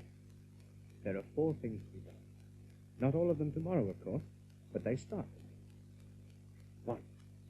You wander into Africa country, and you allow yourself to be caught. That'll get you into their warren. 2. Inside the warren, you find out how many does are willing to run away with you. Remember that doe Major Holly told us about? Her name was Hazel. Can you remember that? Yes, Hazel, of course. Well, Holly's certain Hazel will help you. 3. When you've made your plans for escape, you and the does, you look for a chance to pass the word on to Kehaar. You tell him when it'll be, and that's when we move in to help you. There'll be some fighting, sure as fate, but, well, you won't be on your own, Bigwig. And 4. We, the lot of us, does and all, get as far from here as we can and as fast as we can. I'm hoping an attack from above by Kehaar will delay them long enough. Well, that's it. It's up to you from now on. Yes, I know that. I don't need to be reminded of that, thank you. Hazel let Bigwig's rudeness pass. It was only natural for him to be on edge at this time. In fact, the whole party was in the same mood, and he saw a little distraction was needed. Dandelion was called on, but perhaps because of the tension in the air, there was disagreement about which story should be told. After several suggestions had been made, and none accepted, Bigwig spoke up. There's only one story I want. Elarera and the Black Rabbit of Inlay. Perhaps not that. one, Bigwig? If there's going to be a story, haven't I got as much right as anyone to choose it? Hazel said nothing to that, and after a short pause, Dandelion began the story in a subdued voice. For it was a grim tale indeed, about Elaray-Ra's visit to the remote cave, where sickness and death in all its forms were kept in the gloomy chambers of black rock, watched over by the shadowy guards of the Black Rabbit. Elaray-Ra had gone there in desperation. His warren was under siege by King Darzen's troops, and all his rabbits were weak and starving. He had hoped to offer his life in exchange for the safety of the warren, but the Black Rabbit had shown no interest in the bargain. Then he had tried to beat his dark host at games and storytelling, only to lose his whiskers, tail, and long silky ears. He had even tried to infect himself with the white blindness, but the Black Rabbit had again turned the tables on him by telling him that the disease was carried by the fleas in rabbits' ears, and Elaray-Ra had lost his. That had broken his spirit. He lay on the cold, dark floor of the cave, unable to move, and the Black Rabbit had seen that the only way to get his visitor to leave would be to save his people. So, for once, Elaray-Ra had not succeeded by trickery, but by self-sacrifice. And when he returned to his warren, Frith appeared to him, and rewarded him with a new tail, new whiskers, and new ears, with starlight in them. Very faint, but starlight nonetheless.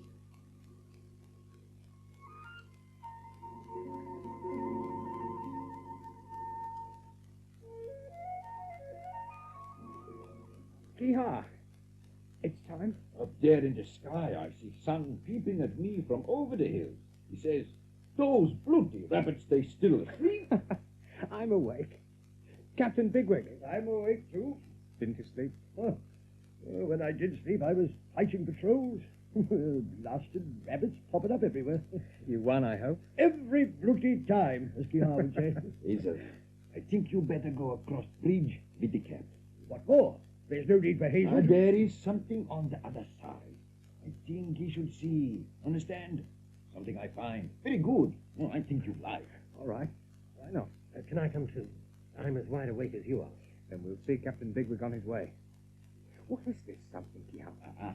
You will see when you get there. It was a small punt, a flat-bottomed boat, and men used it when cutting reeds. One end rested on the bank, held in place by a rope. Around the other end, the water swirled. This end swung from side to side. It flipped, like that piece of wood, remember? The one we sat to kill. Hazel was remembering the day after they'd left Sandalford, which all seemed so long ago now. They had bundled poor frightened Pipkin onto a piece of wood and floated him across the water to escape from a dog. But he was puzzled now, and could not think why Kehaar was so pleased with himself. Very good, don't you think? Yes. But what has it got to do with us? Don't you see? That boat, it... Oh, something disturbed them. Yes. Yes, you see it. Many rabbits live and die without seeing a fox, and few actually fall victim to an enemy whose rank smell gives good warning, and who cannot run as fast as they can. This fox, sandy brown with darker ears and legs, came up from the river some distance away. If he did know they were there, he ignored them. He trotted steadily like a dog, trailing his white-tipped brush, and went into the bushes. There goes one foxy that won't be having duck for dinner. Or rabbit either, my Frith. Well, Hazel? Yes, Bigwig? Well, it seems funny. After all my training, here I go into those bushes and trees. I'm going to make as much noise as I can. Who'd have believed it? Well, it has to be done. You'll stay close to the warren, Kehaar. That was the arrangement. And you'll let us know, as soon as you can, how Captain Bigwig is doing. I good flyer, pretty damn quick flyer, you know that. Well, good luck to both of you. And don't forget, Kehaar, it's Bigwig who gets caught. You get caught. Where's that? Me? Get caught? Kehaar too clever for any bloody rabbit any day. Oh, well, no offense, of course. No offense. Now off you go, the pair of you. Silver and Hazel squatted beside the boat, saw the seagull go off over the treetops, saw Bigwig hesitate on the edge of the forest. He sat erect, testing the air for the smell of other rabbits. Then, like Kehaar, he was out of sight. Hazel, don't you think it's time we went back? Yes, I suppose so. What was that? With the fox and got the captain.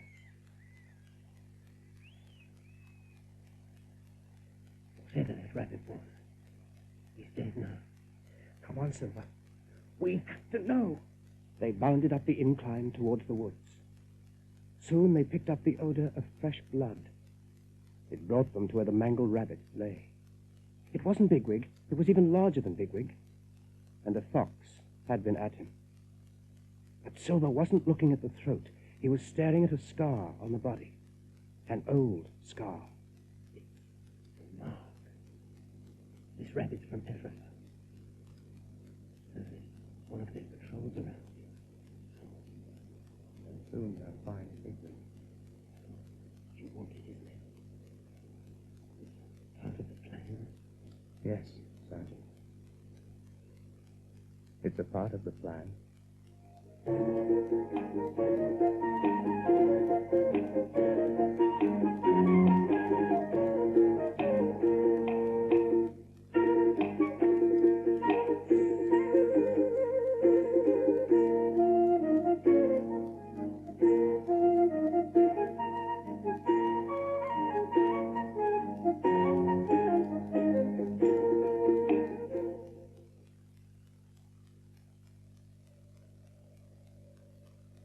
It was late afternoon.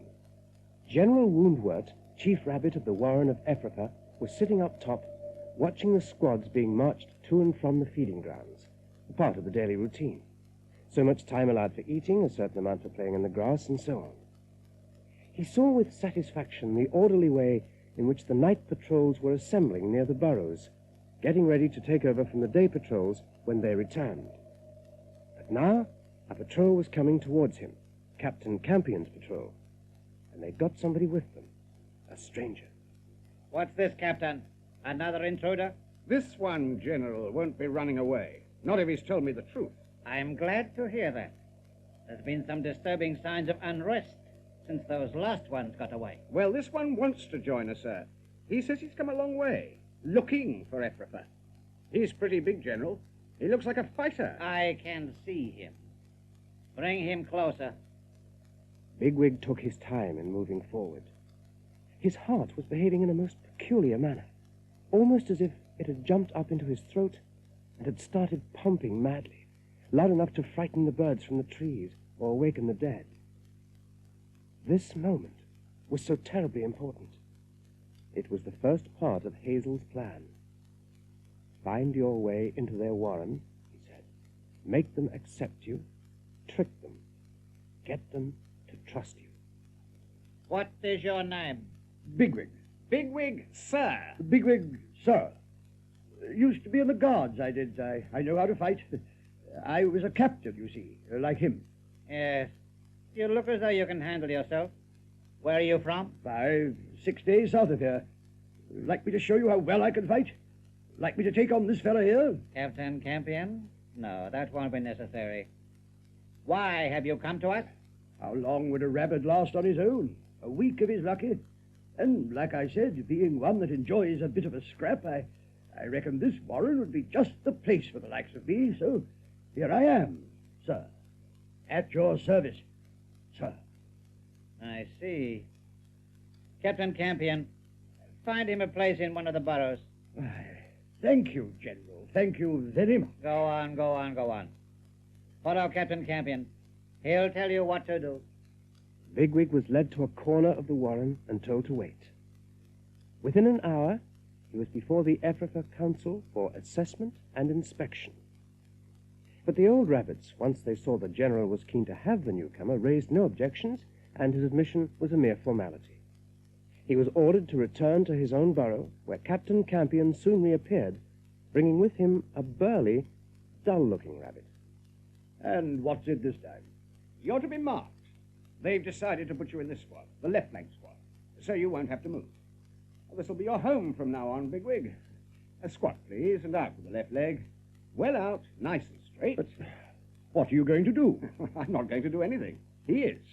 And did you ever see such a lovely set of teeth? He's going to bite me. That's right. Here, the mark has to be here. And don't worry, Captain Bigwig. We've all been through this, you know. Right. Now hold your breath. Now go ahead. Oh. That's all. It's done. It's done. It'll bleed a little. You just rest for a while.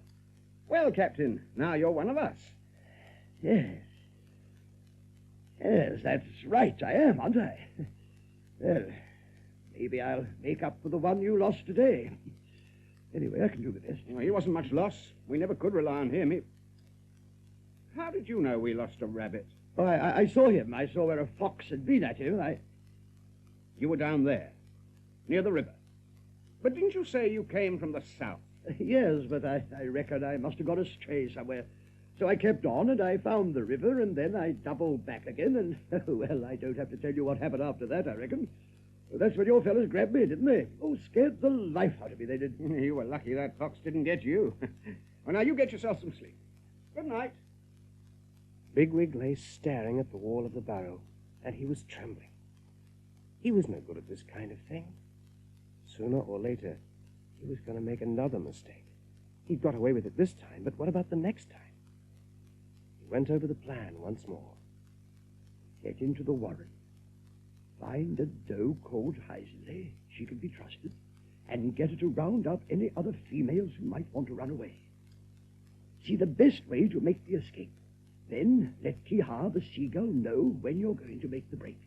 And he'll let Hazel know, and they'll be waiting. They'll all be waiting. He went over the plan again, then once more, step by step. And the next thing he knew, it was morning. Campion called for him, said something about this being an object lesson, and that he was acting under orders from the general, and led him through several tunnels until they came to an alcove up near one of the entrances. Bigwig shivered when he saw what was sitting in that alcove. It was a mutilated rabbit. The ears were torn, one eyelid was misshapen, half closed. His gaze appeared to be fixed on the dirt floor of the burrow. At first, Bigwig thought it was asleep, or even dead. But now it lowered its head and slowly rubbed its nose with the two front paws. This is the object, isn't it? It is. Well, do you see, Blackavar? You have a visitor. Now, what do you say? My name is... Speak up, Blackavar. We're waiting. My name is Blackavar. I am here so that all may see what happens to rabbits who are... Ungrateful. Ungrateful enough to try to leave Ephrafa, the normal punishment for which is death. But the council have been merciful to me. They have in their mercy... I can't. I've said it so many times, but now I can't remember. It was my patrol that brought him in, you know. Sometimes I think it would have been, well, kinder, if we'd finished him off up there. Blackavar, can you hear me? You must remember. You know what will happen to you if you don't remember. Yes, sir, I think I know. Well, come on, Captain, let's get away from here. What will happen to him? The moment he forgets his message, his warning, he'll have served his purpose. Anyway, he's half dead now. Moral, don't ever try to leave Ephrafa. But why should anybody want to run away? If this is such a good warren, nice and safe... Your general will tell you that some people don't know what's good for them. And he does? I didn't hear that. Some people are so stupid they don't even know when they're happy. Is that it? Not so loud. You're new, my friend. So let me tell you, you'll not change anything in Ephrafa. What do you want me to do? Go back and give you another look at Blackavar? Anyway, why should we distress ourselves, you and I? We're officers, aren't we? members of the privileged class. Sir, come back. Please come back. Come back, and I'll try again. Keep walking. I remember it, sir. I do. I remember the message. Sir, please, sir. Bigwig soon discovered that those privileges included free access to the entrance of the left flank burrow. He could go out and in whenever he wished. He then decided to exercise another of his advantages. He approached a sentry stationed not far from his sleeping place. Bigwig. Captain Bigwig. There's a doe I'd like to see. Her name is Hazel. Hazel? Ah, yes. I know Hazel. Have her sent to me, will you? Certainly, sir. You're in luck, Captain. That Hazel. Oh, and what a pretty one she is. She's one of your own mark, Captain. That's right. Couldn't be handier, as you might say. Now, where would your sleeping place be? Now, you just be so good as to show me, sir, and we'll see what we can do. She stood at the opening to his part of the burrow. She brought with her the smell of fear, but she came inside after a while. Bigwig waited until she was close, so close that their fur was touching. Are you the doe called Hazel? Yes, sir. But this is a mistake, sir. There are times for mating, and this isn't my time. No matter. Now stay close to me. No matter? Then why am I here? Keep your voice down. There was a Major Holly. He had a sergeant with him and 2 other rabbits, remember? Holly told me to ask for you, Hazel. To ask for me? You know they were here. Don't you trust me? Look, I'm not a spy. I'm not going to betray you to the General and that blasted council of his. I want to help you, Hazel. Now listen. He made you a promise, didn't he? And I can tell you what that promise was. He said, somehow, by some miracle, we'll come back to Africa. Well, we've come back. I've come in his place. He was very kind. He said he would take us away from Ephatha. And we're going to, if you'll help us. We? Where are the others? On the other side of the river. They're waiting for me to give the word. Well, what do you say? But what do I have to do? How can I help you? We're being watched, you know. We, the young ones, night and day, wherever we go. Round up the does who really want to escape. Talk it over with your friends. But they must be does we can trust, Oh, that's just it. You've taken me unawares. I'm not sure that Well, you see, there are some I'm not sure about. My friend Nefilta, for instance. She's got a lively spirit and might say the wrong thing. Then leave Nefilta out of this. My friend? How could I? Anyway, what about the old saying, no secrets in a warren? I know. And once I begin talking to the rest of my friends... Well, it just means you'll have to move quickly. Could you do that? Could you have all your friends together, ready to run for it by tonight? Tonight? Why not tonight? The longer we leave it, the less chance we'll have. At what time tonight? A moment after the sun goes down. Oh, don't you see, Hazel? It's already started. I've told you why I've come to Africa. I've told you where my friends are hiding. This thing has started now. We have to keep going. Oh, yes. Yes, I can see that. Tonight, just as the sun sets. But where do you want us? Where should we be? Up there. Now be as close as you can to the entrance to this burrow. Don't make a show of yourselves, but be nearby, ready to make a dash for it. Right. I don't even know your name. The sentry who came for me, he said you were a captain, but... It's Bigwig. Well, Captain Bigwig, there'll be fighting, won't there? Some fighting, for sure. A lot of fighting. You've seen what our guards are like. Oh, well, inside here, inside this burrow, I'll do what fighting has to be done. And outside, my friends will be there to help us. Oh, you'll have friends inside as well, Captain. What's the matter? Don't you think does can fight? Oh, tonight we'll show you. Now, I must be going. They'll be wondering just what I am doing in here. Until tonight, then. Until tonight. Find us some more Hazelays. Lots and lots of does as nice as yours. Very well, sir. I'll see what I can do. Bigwig scratched the back of his neck and laughed softly. Holy Frith, does as nice as yourself. Did he really say that at his age? About time he knew better, he told himself. Then he went up top. It was unnaturally hot outside. There was thunder in the air. Wild creatures are uneasy when there's thunder around. There's a feeling of tension, of a threat to the natural rhythm by which they live. It had its own smell, thunder did, stronger than the scent of grass or the cattle not far away. It was the smell of clouds, dense black clouds building up, getting ready to burst without warning.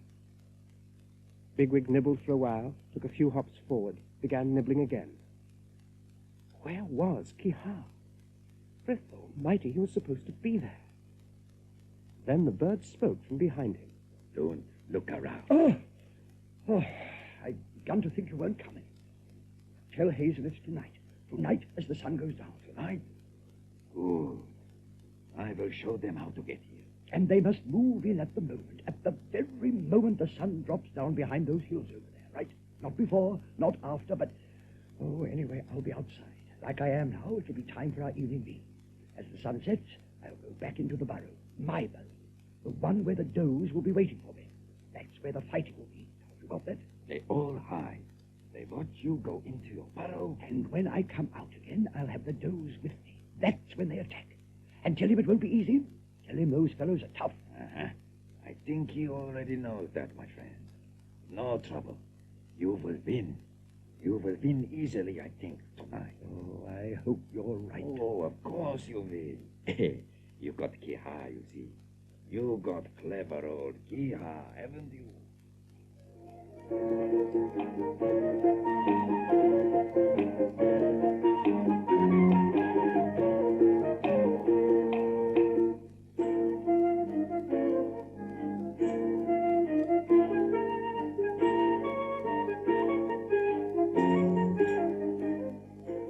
On the way back, Bigwig stopped at the ditch, where the Ephraim rabbits left their droppings to be covered.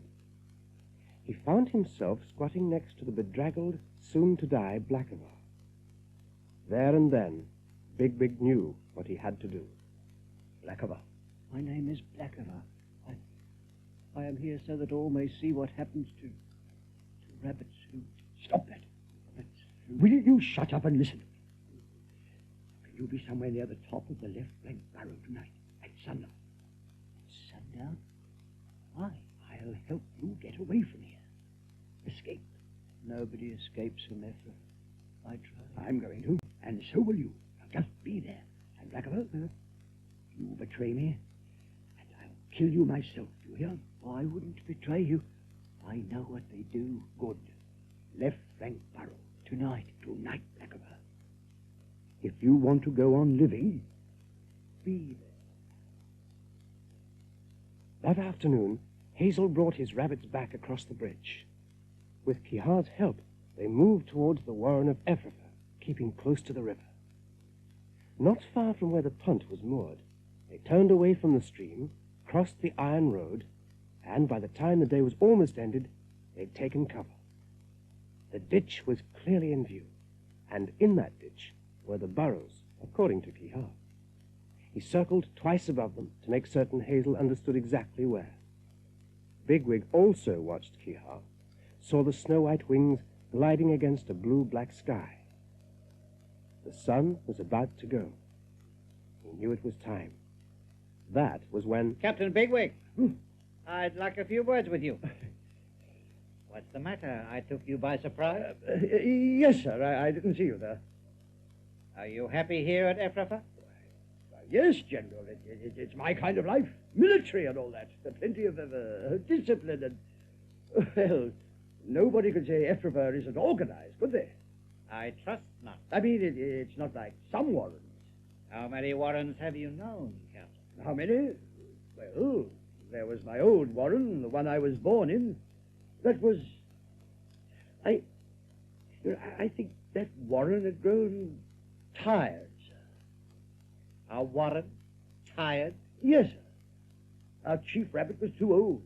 Nothing ever changed. We just went on day after day doing the same things over and over.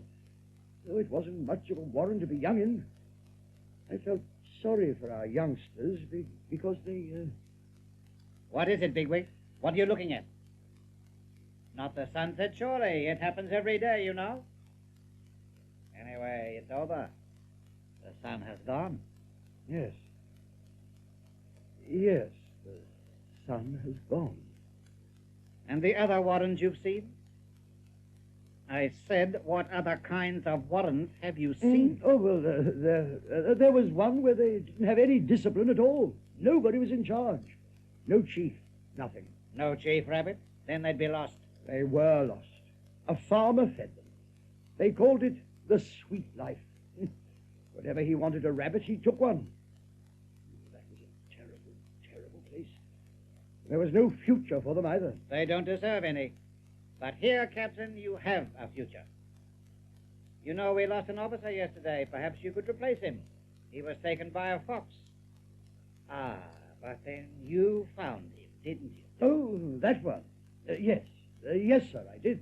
You didn't by any chance run into a party of intruders? Strange rabbits? One of our patrols came back today with a most extraordinary story of rabbits camped across the river. Frith knows what they're doing there, but a few were seen coming down to the water to drink. So I just wondered, seeing that you were around those parts yesterday... Oh, I didn't see any strange rabbits. No, of course not. You would have told us, wouldn't you?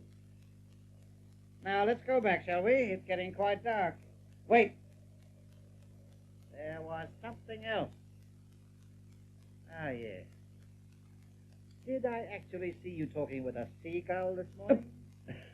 A seagull, sir? You were just over there, and this bird landed close to you. Oh, but, sir, what would I mean, what could a rabbit have to say to a seagull? I was only joking, Captain, but it did seem unusual. A seagull at this time of the year. We don't often see them in these parts. Most unusual, don't you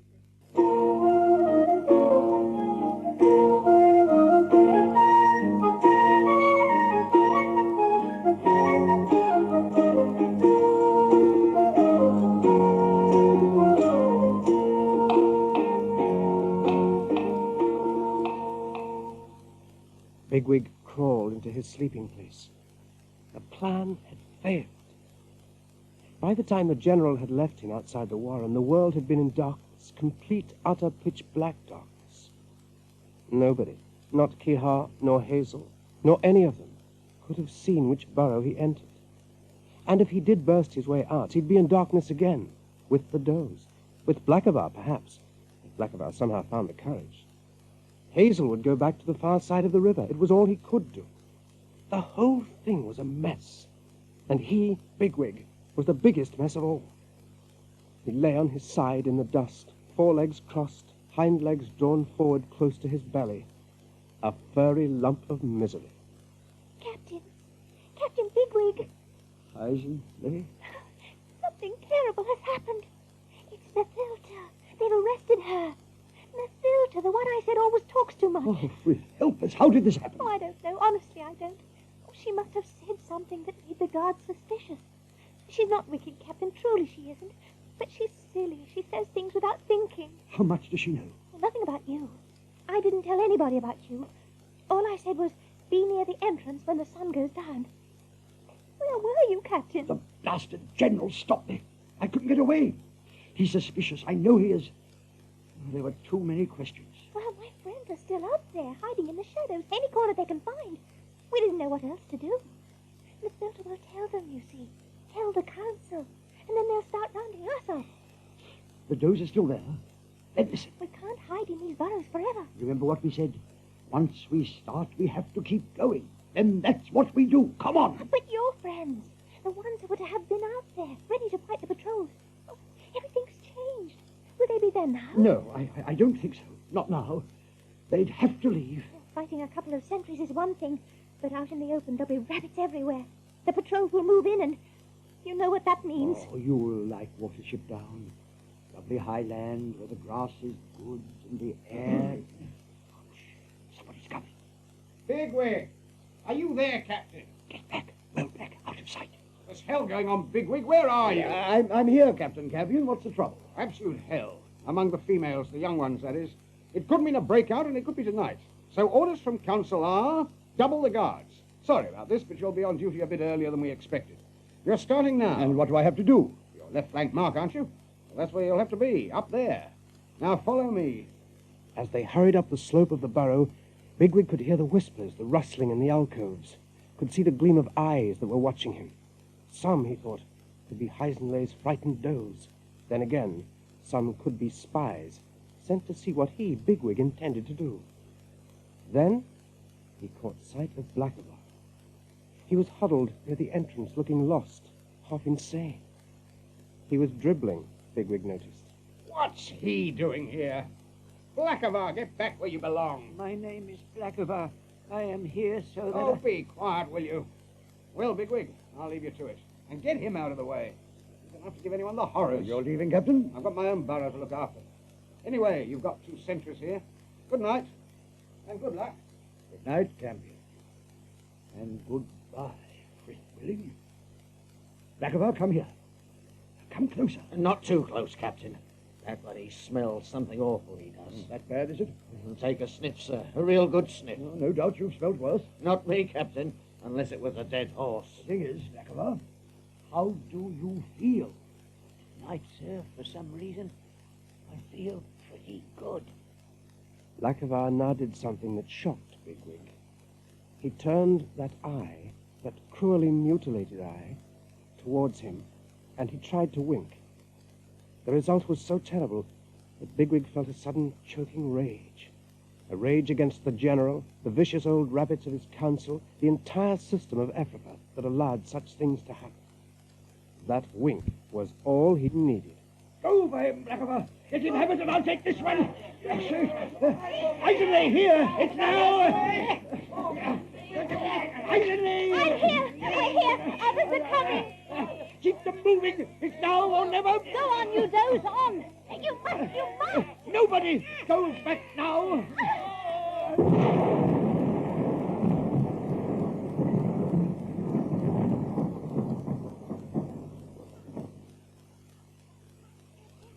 Sir, couldn't we rest for a while? Oh, we shouldn't, but... We're not used to this. We've never been so far from the burrows. It's dark, and we'll be quiet. Are they all here? We're all safe. 10 does, including me. But how are you? Me? 10 does? Oh, I never felt better in my life. What about you, Blackberry? Bigwig! Kehaar, at night? Flying at night? They're coming. They're after you. You must keep running, Bigwig. I knew it. They'll never stop until they've caught us. But we can't go back now. Kehaar's right. There's nothing we can do but keep running.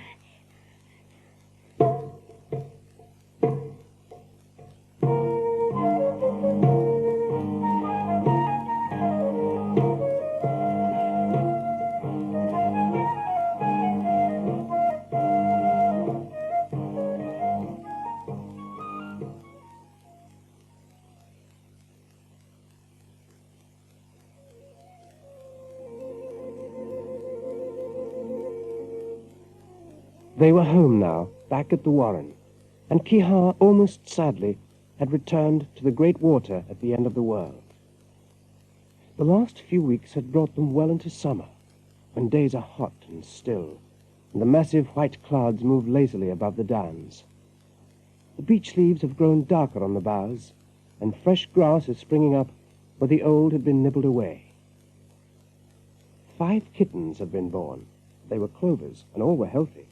And everything, Hazel decides, is going very, very nicely.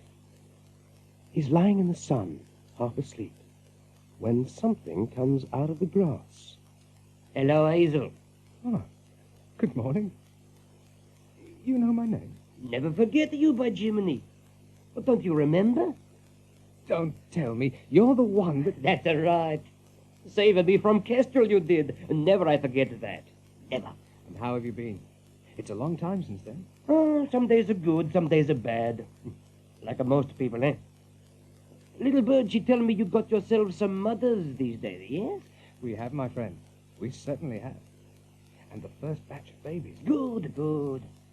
Not long now, I think rabbits running everywhere. We'll do our best. And you rabbits, is it your friend too? New rabbits. There's another one here. Where? Where is it? You not know, Hazel? Well, they come last night. Over that away, on the morning side of the hill. Perhaps. But perhaps they're just passing. Ah, not these rabbits. They digging and digging fast. At which point, Holly and Blackberry came bounding past. Without stopping, they shouted two words, General and Ephrathah, and made straight for their burrows. First we build it, and now we destroy it. It can be built again, Dandelion. And next time we'll have the does to help us. You'll never give in, will you? I hope not. Oh, dear, but we are paying a price for our does, aren't we? Well, haven't we paid a price for everything we've got? From the moment we ran away from Sandalwood. Well, what should we do? Give him back his females? Give him poor old Blackberry as well, and Bigwig? He made Bigwig one of his own, remember? Hazel, quickly! That's Hazel. Major Holly says, come and listen. They're up there. You can hear them. Oh, it's this way. I'll show you. The general squatted above the warren, watching his rabbits at work. The light was bad, but he could see enough to give him the most intense satisfaction. He had been waiting for this moment since Bigwig had floated away in the rain. He remembered vividly how close they had been to taking the runaway in the confusion of the thunderstorm when he had blundered into Campion's patrol. It's him, sir. We've got him. You're a fool, Bigwig. Now get away from me, Campion. Keep back. Complete fool. How far did you think you'd get? You and those stupid does running away like that. Where are they? I don't know. We lost each other in the storm. My orders are to kill you. General's orders. Well, we found you now, haven't we? So we'll have to kill you. Is that what you want, Campion? What does it matter what I want? Get him, Bartzia! Take him! One called Bartzia sprang at Bigwig. Clutched together, they rolled on the ground, and Bigwig felt teeth sink into his shoulder. He thrashed violently, snarling, brought both back legs up deep into the other's soft belly, heaved with all the strength he had, and threw Bartzia to one side. He then stood over the fallen rabbit, saw him kicking helplessly in the mud. Free for a moment, he gave release to his feelings. Frith sees you. You're not fit to be called rabbits. And Frith blast Ephrathah and its foul, bullying leader. The lightning slashed through the sky on Bigwig's words, with the thunder right on top of it. The rabbits were frozen in fear for a moment, and it was all he needed to get away. He rejoined the does and got them moving toward the river. Then there was another flash of lightning, and facing him, Bigwig saw the general, drenched and plastered with mud. So, Captain Bigwig, this is going to be my pleasure. I gave you your chance, a chance to be one of us, but you decided to run away. Not only desert, but... What's that? What is it? Kehaar! Get out! Go away! Leave me alone! Captain Campion, it's that bird! Campion, where are you? Hello, Captain. What? Who is that? Silver! Sergeant Silver! We found the does. They're with us. And poor old Blackberry. Now let's get away from here. It's going to be daylight before long.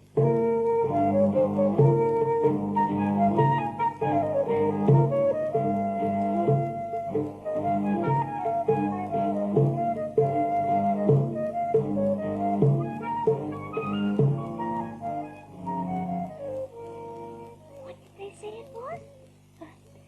Something called a boat. What's it got to do with us? Why have we stopped here? I don't know. But I do have a feeling, Kenny. An awful feeling that... All right, you does. Don't be scared. Hop in. Hop in? Into that thing? Why? Recently, you know we can't stay here. See that sky? The sun's coming up, and here we'll be in full view. So we must... Holy friend. Hazel, look behind you. That settles it, doesn't it? Oh, no! In spite of himself, Hazel was impressed by what he saw. General Woundwort, surprised by Kehaar, had been forced to retire. But he had regrouped his party and split them in two.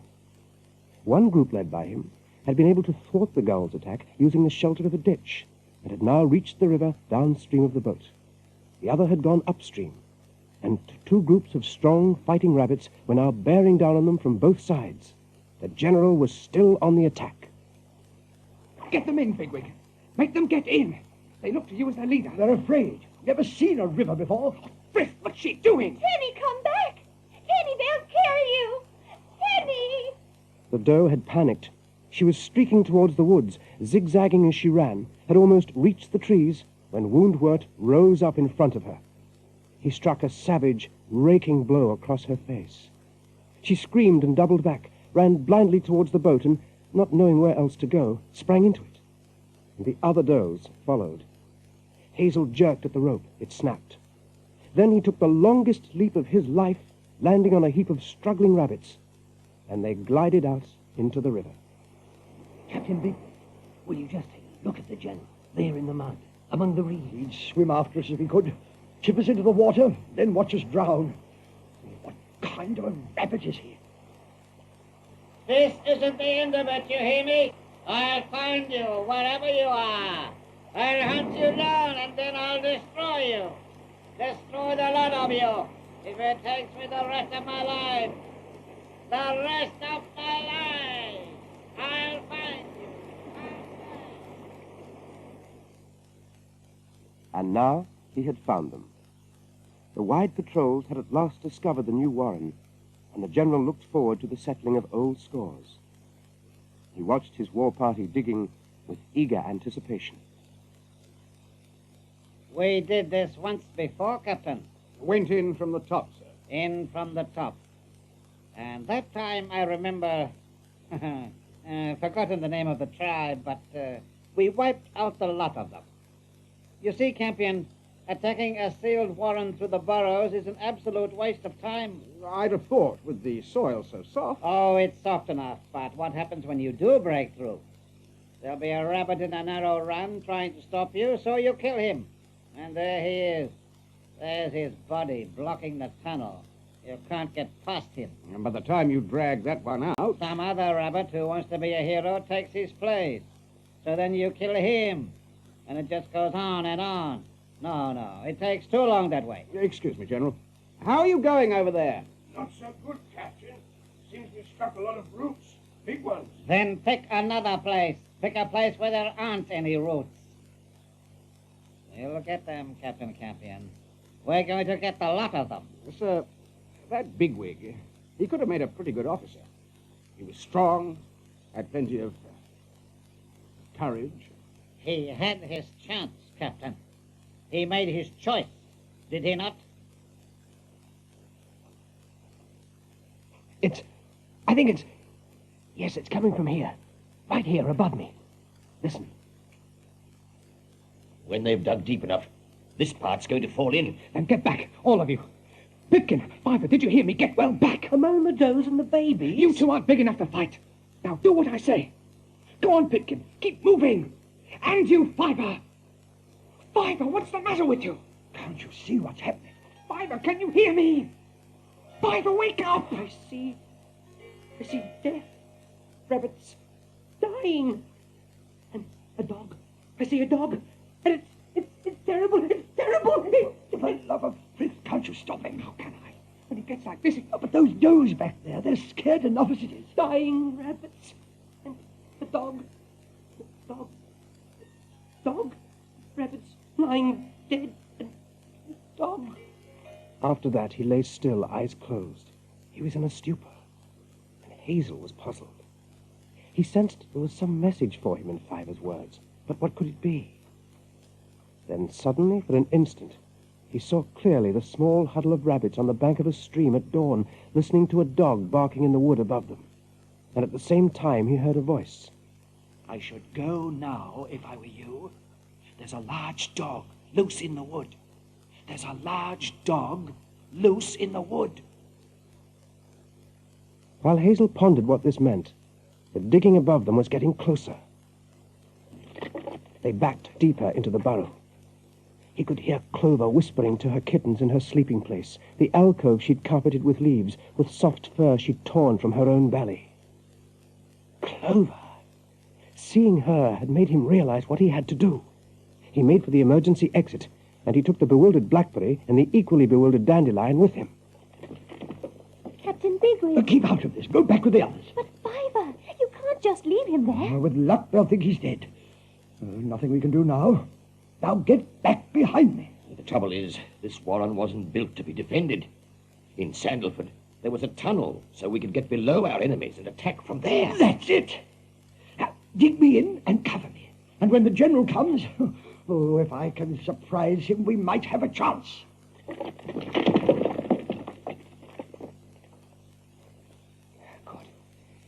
This is where you wait, Blackberry. Now stay right here, and when you hear them coming, you take over and you go like hell. You make a beeline for the warren.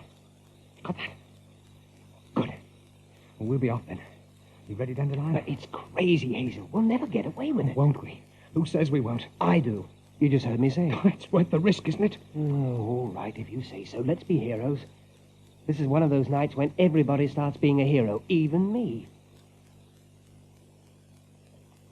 Bigwig could hear the scrabbling sounds, knew that the burrow was now exposed to the sky, and that someone was crawling down into their burrow. He couldn't see anything, but it came to him strongly, the smell of a stranger. He held his breath and waited. And then he lunged upward as he felt the general move above him, and his claws sank into the big rabbit's foreleg. Then leapt back. You told me once to do something to impress you, General. I hope I have. I also told you I would kill you myself. And there's no white bird here. Hazel led Dandelion closer to the farmhouse. The last time he was here, he'd met disaster. The last time he was here, some man had shot him. In spite of himself, Hazel began to tremble. All he could do was pray that Dandelion wouldn't notice. That's it. Over there. That box. And the dog will be inside that.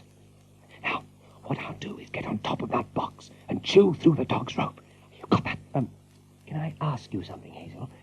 Just who do you think you are? Ella-Ray-Ra? Oh, shut up and listen. When I've got through the rope, it won't be anywhere near as difficult as the one on the boat. When I've done that, you'll have to get him to follow you. Sure. It's the night for heroes, no doubt about that. I dance around in front of him and I say, look at me. Please, won't somebody chase me? And then, more than likely, I have a heart attack. Just as Hazel had finished the rope, he saw a cat about to pounce on Dandelion. Instinctively, he thumped a warning. Look out, Dandelion! Then everything happened at once. The cat leapt, but Dandelion had already shot off. The dog saw him and immediately went in pursuit, jolting the kennel as he did so, and throwing Hazel to the ground on his weak leg. Then the cat was on him. At the warren, Bigwig, pressed flat to the ground, waited for Woundwort to attack. He listened to the shuffling in the sand, heard the claws dig deep, getting ready for the leap, heard the general take a deep breath, and was ready. Then the great body crashed onto his. Bigwig slashed with his feet, bit into an ear until he felt blood, bit again at the throat above him. Somewhere they seemed to be miles away. Does were screaming. Woundwort has freed himself. Bigwig is back on his feet. Both are bleeding, both are struggling for breath. I could pardon you, Bigwig. I could let you come back. Africa, your kind of life. An officer, and a good one. You'd live well. My Ra wants me here.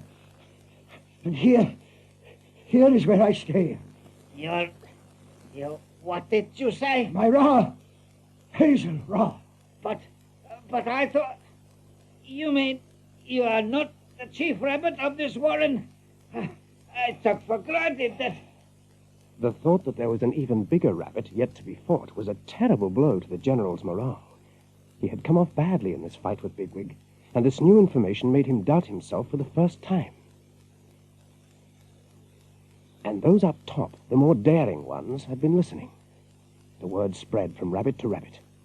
That savage one, the warrior called Bigwig, had an even more savage chief, Hazel or something. whatever his name was, when he arrived, What in Frith's name would he be like? What kind of a monster were they up against? Hop by hop they retreated from the hole in the ground. They sat in a wide circle and watched. Saw their general appear, saw him stagger a little. Captain Campion ran forward. Sir, why don't you sit down? No, can't. Can't do that. Bad for morale. Campion, send somebody down there. He's as bad as I am. All it needs is someone to finish him off. There's Vervain. He'll do. Send him down. Captain Campion! Look! Look, sir! Up out of the hole came not some fantastic, invincible Ra, but a thin, undersized creature that looked half asleep. He stood very stiffly, turning his head from side to side. Not looking at us, but through us. I am sorry for you. Some of you, many of you, will be dead soon. I've been told you'll never get back to Ephrathah. That will lie among the bushes, will be spread across Watership Down, and then the crows will come. Who is this runt? He's a maniac. It's weird. The whole thing's weird. But before the crows, there has to be the dog. The dog. The dog. And it's coming. It's here. Come back! Come back! Where are you going? General, he'll kill you! General Woundwort, you've got to run!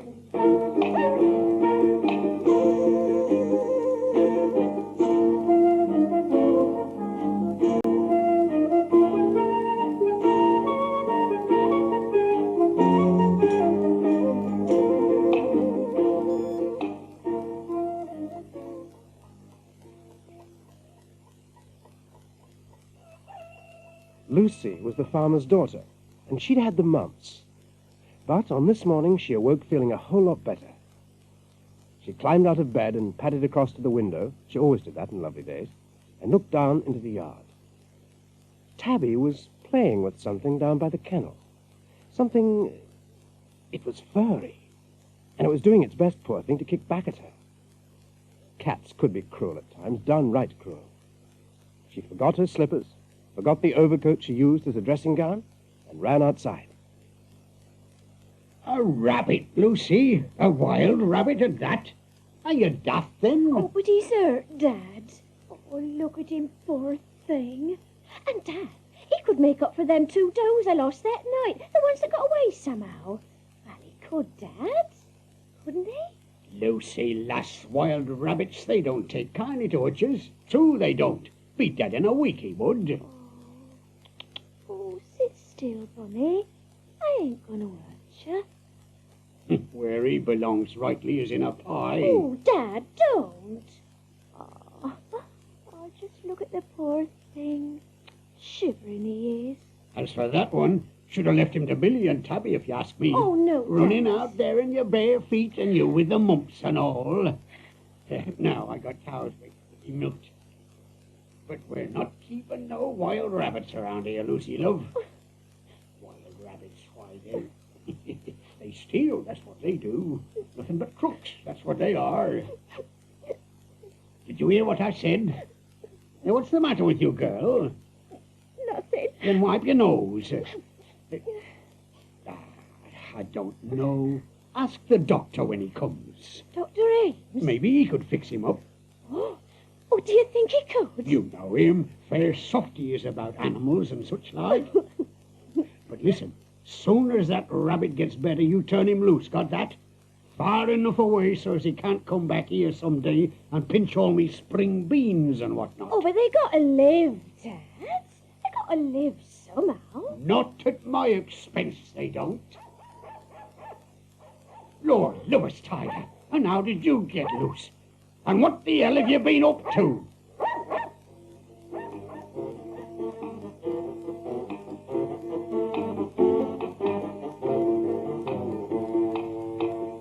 Some weeks later, Hazel rejoined the Watership Warren. As far as the others were concerned, this was the second time he'd come back from the dead. And they told each other that the Lord Frith must love this rabbit, must love him very, very much to watch over him so carefully.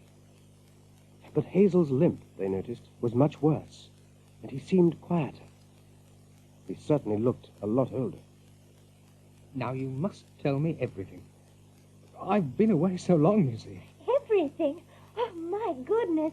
Where do we start, Dandelion? Start with the dog. Ah, the dog. The killer. Our plan, it would appear, did work. Work?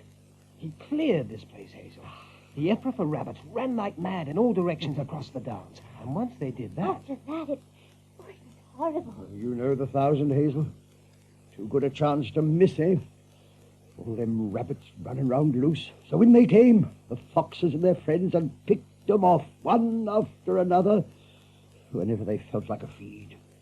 Oh, you'll find bones and bits of fur all the way from here to the valley down there. Don't, Bigwig. That's enough. Well, it's true, ain't it? And the General? Well, ask Father. He was there. It was strange in a way. The General was the one the dog went for first. As if he knew it was all the General's fault. And yet, I saw the General go down, but we never found his body. It just wasn't up there. So perhaps the General had escaped after all. Perhaps he was somewhere else in the world, striking terror into another bunch of rabbits, taking over, starting a new Ephrafa. It didn't bear thinking about.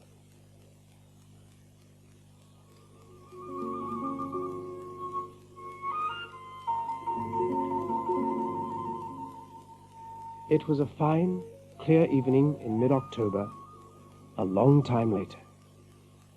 Although the leaves remained on the beaches and the sunshine was warm, there were fewer flowers to be seen.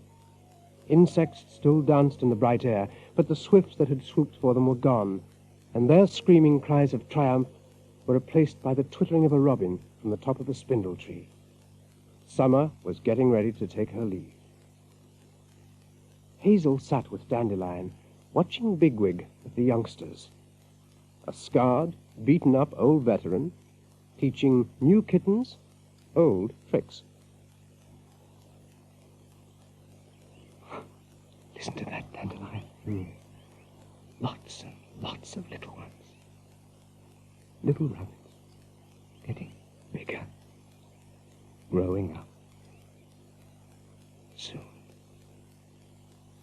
It won't be long. Not long now. Their turn will come to look after the warren.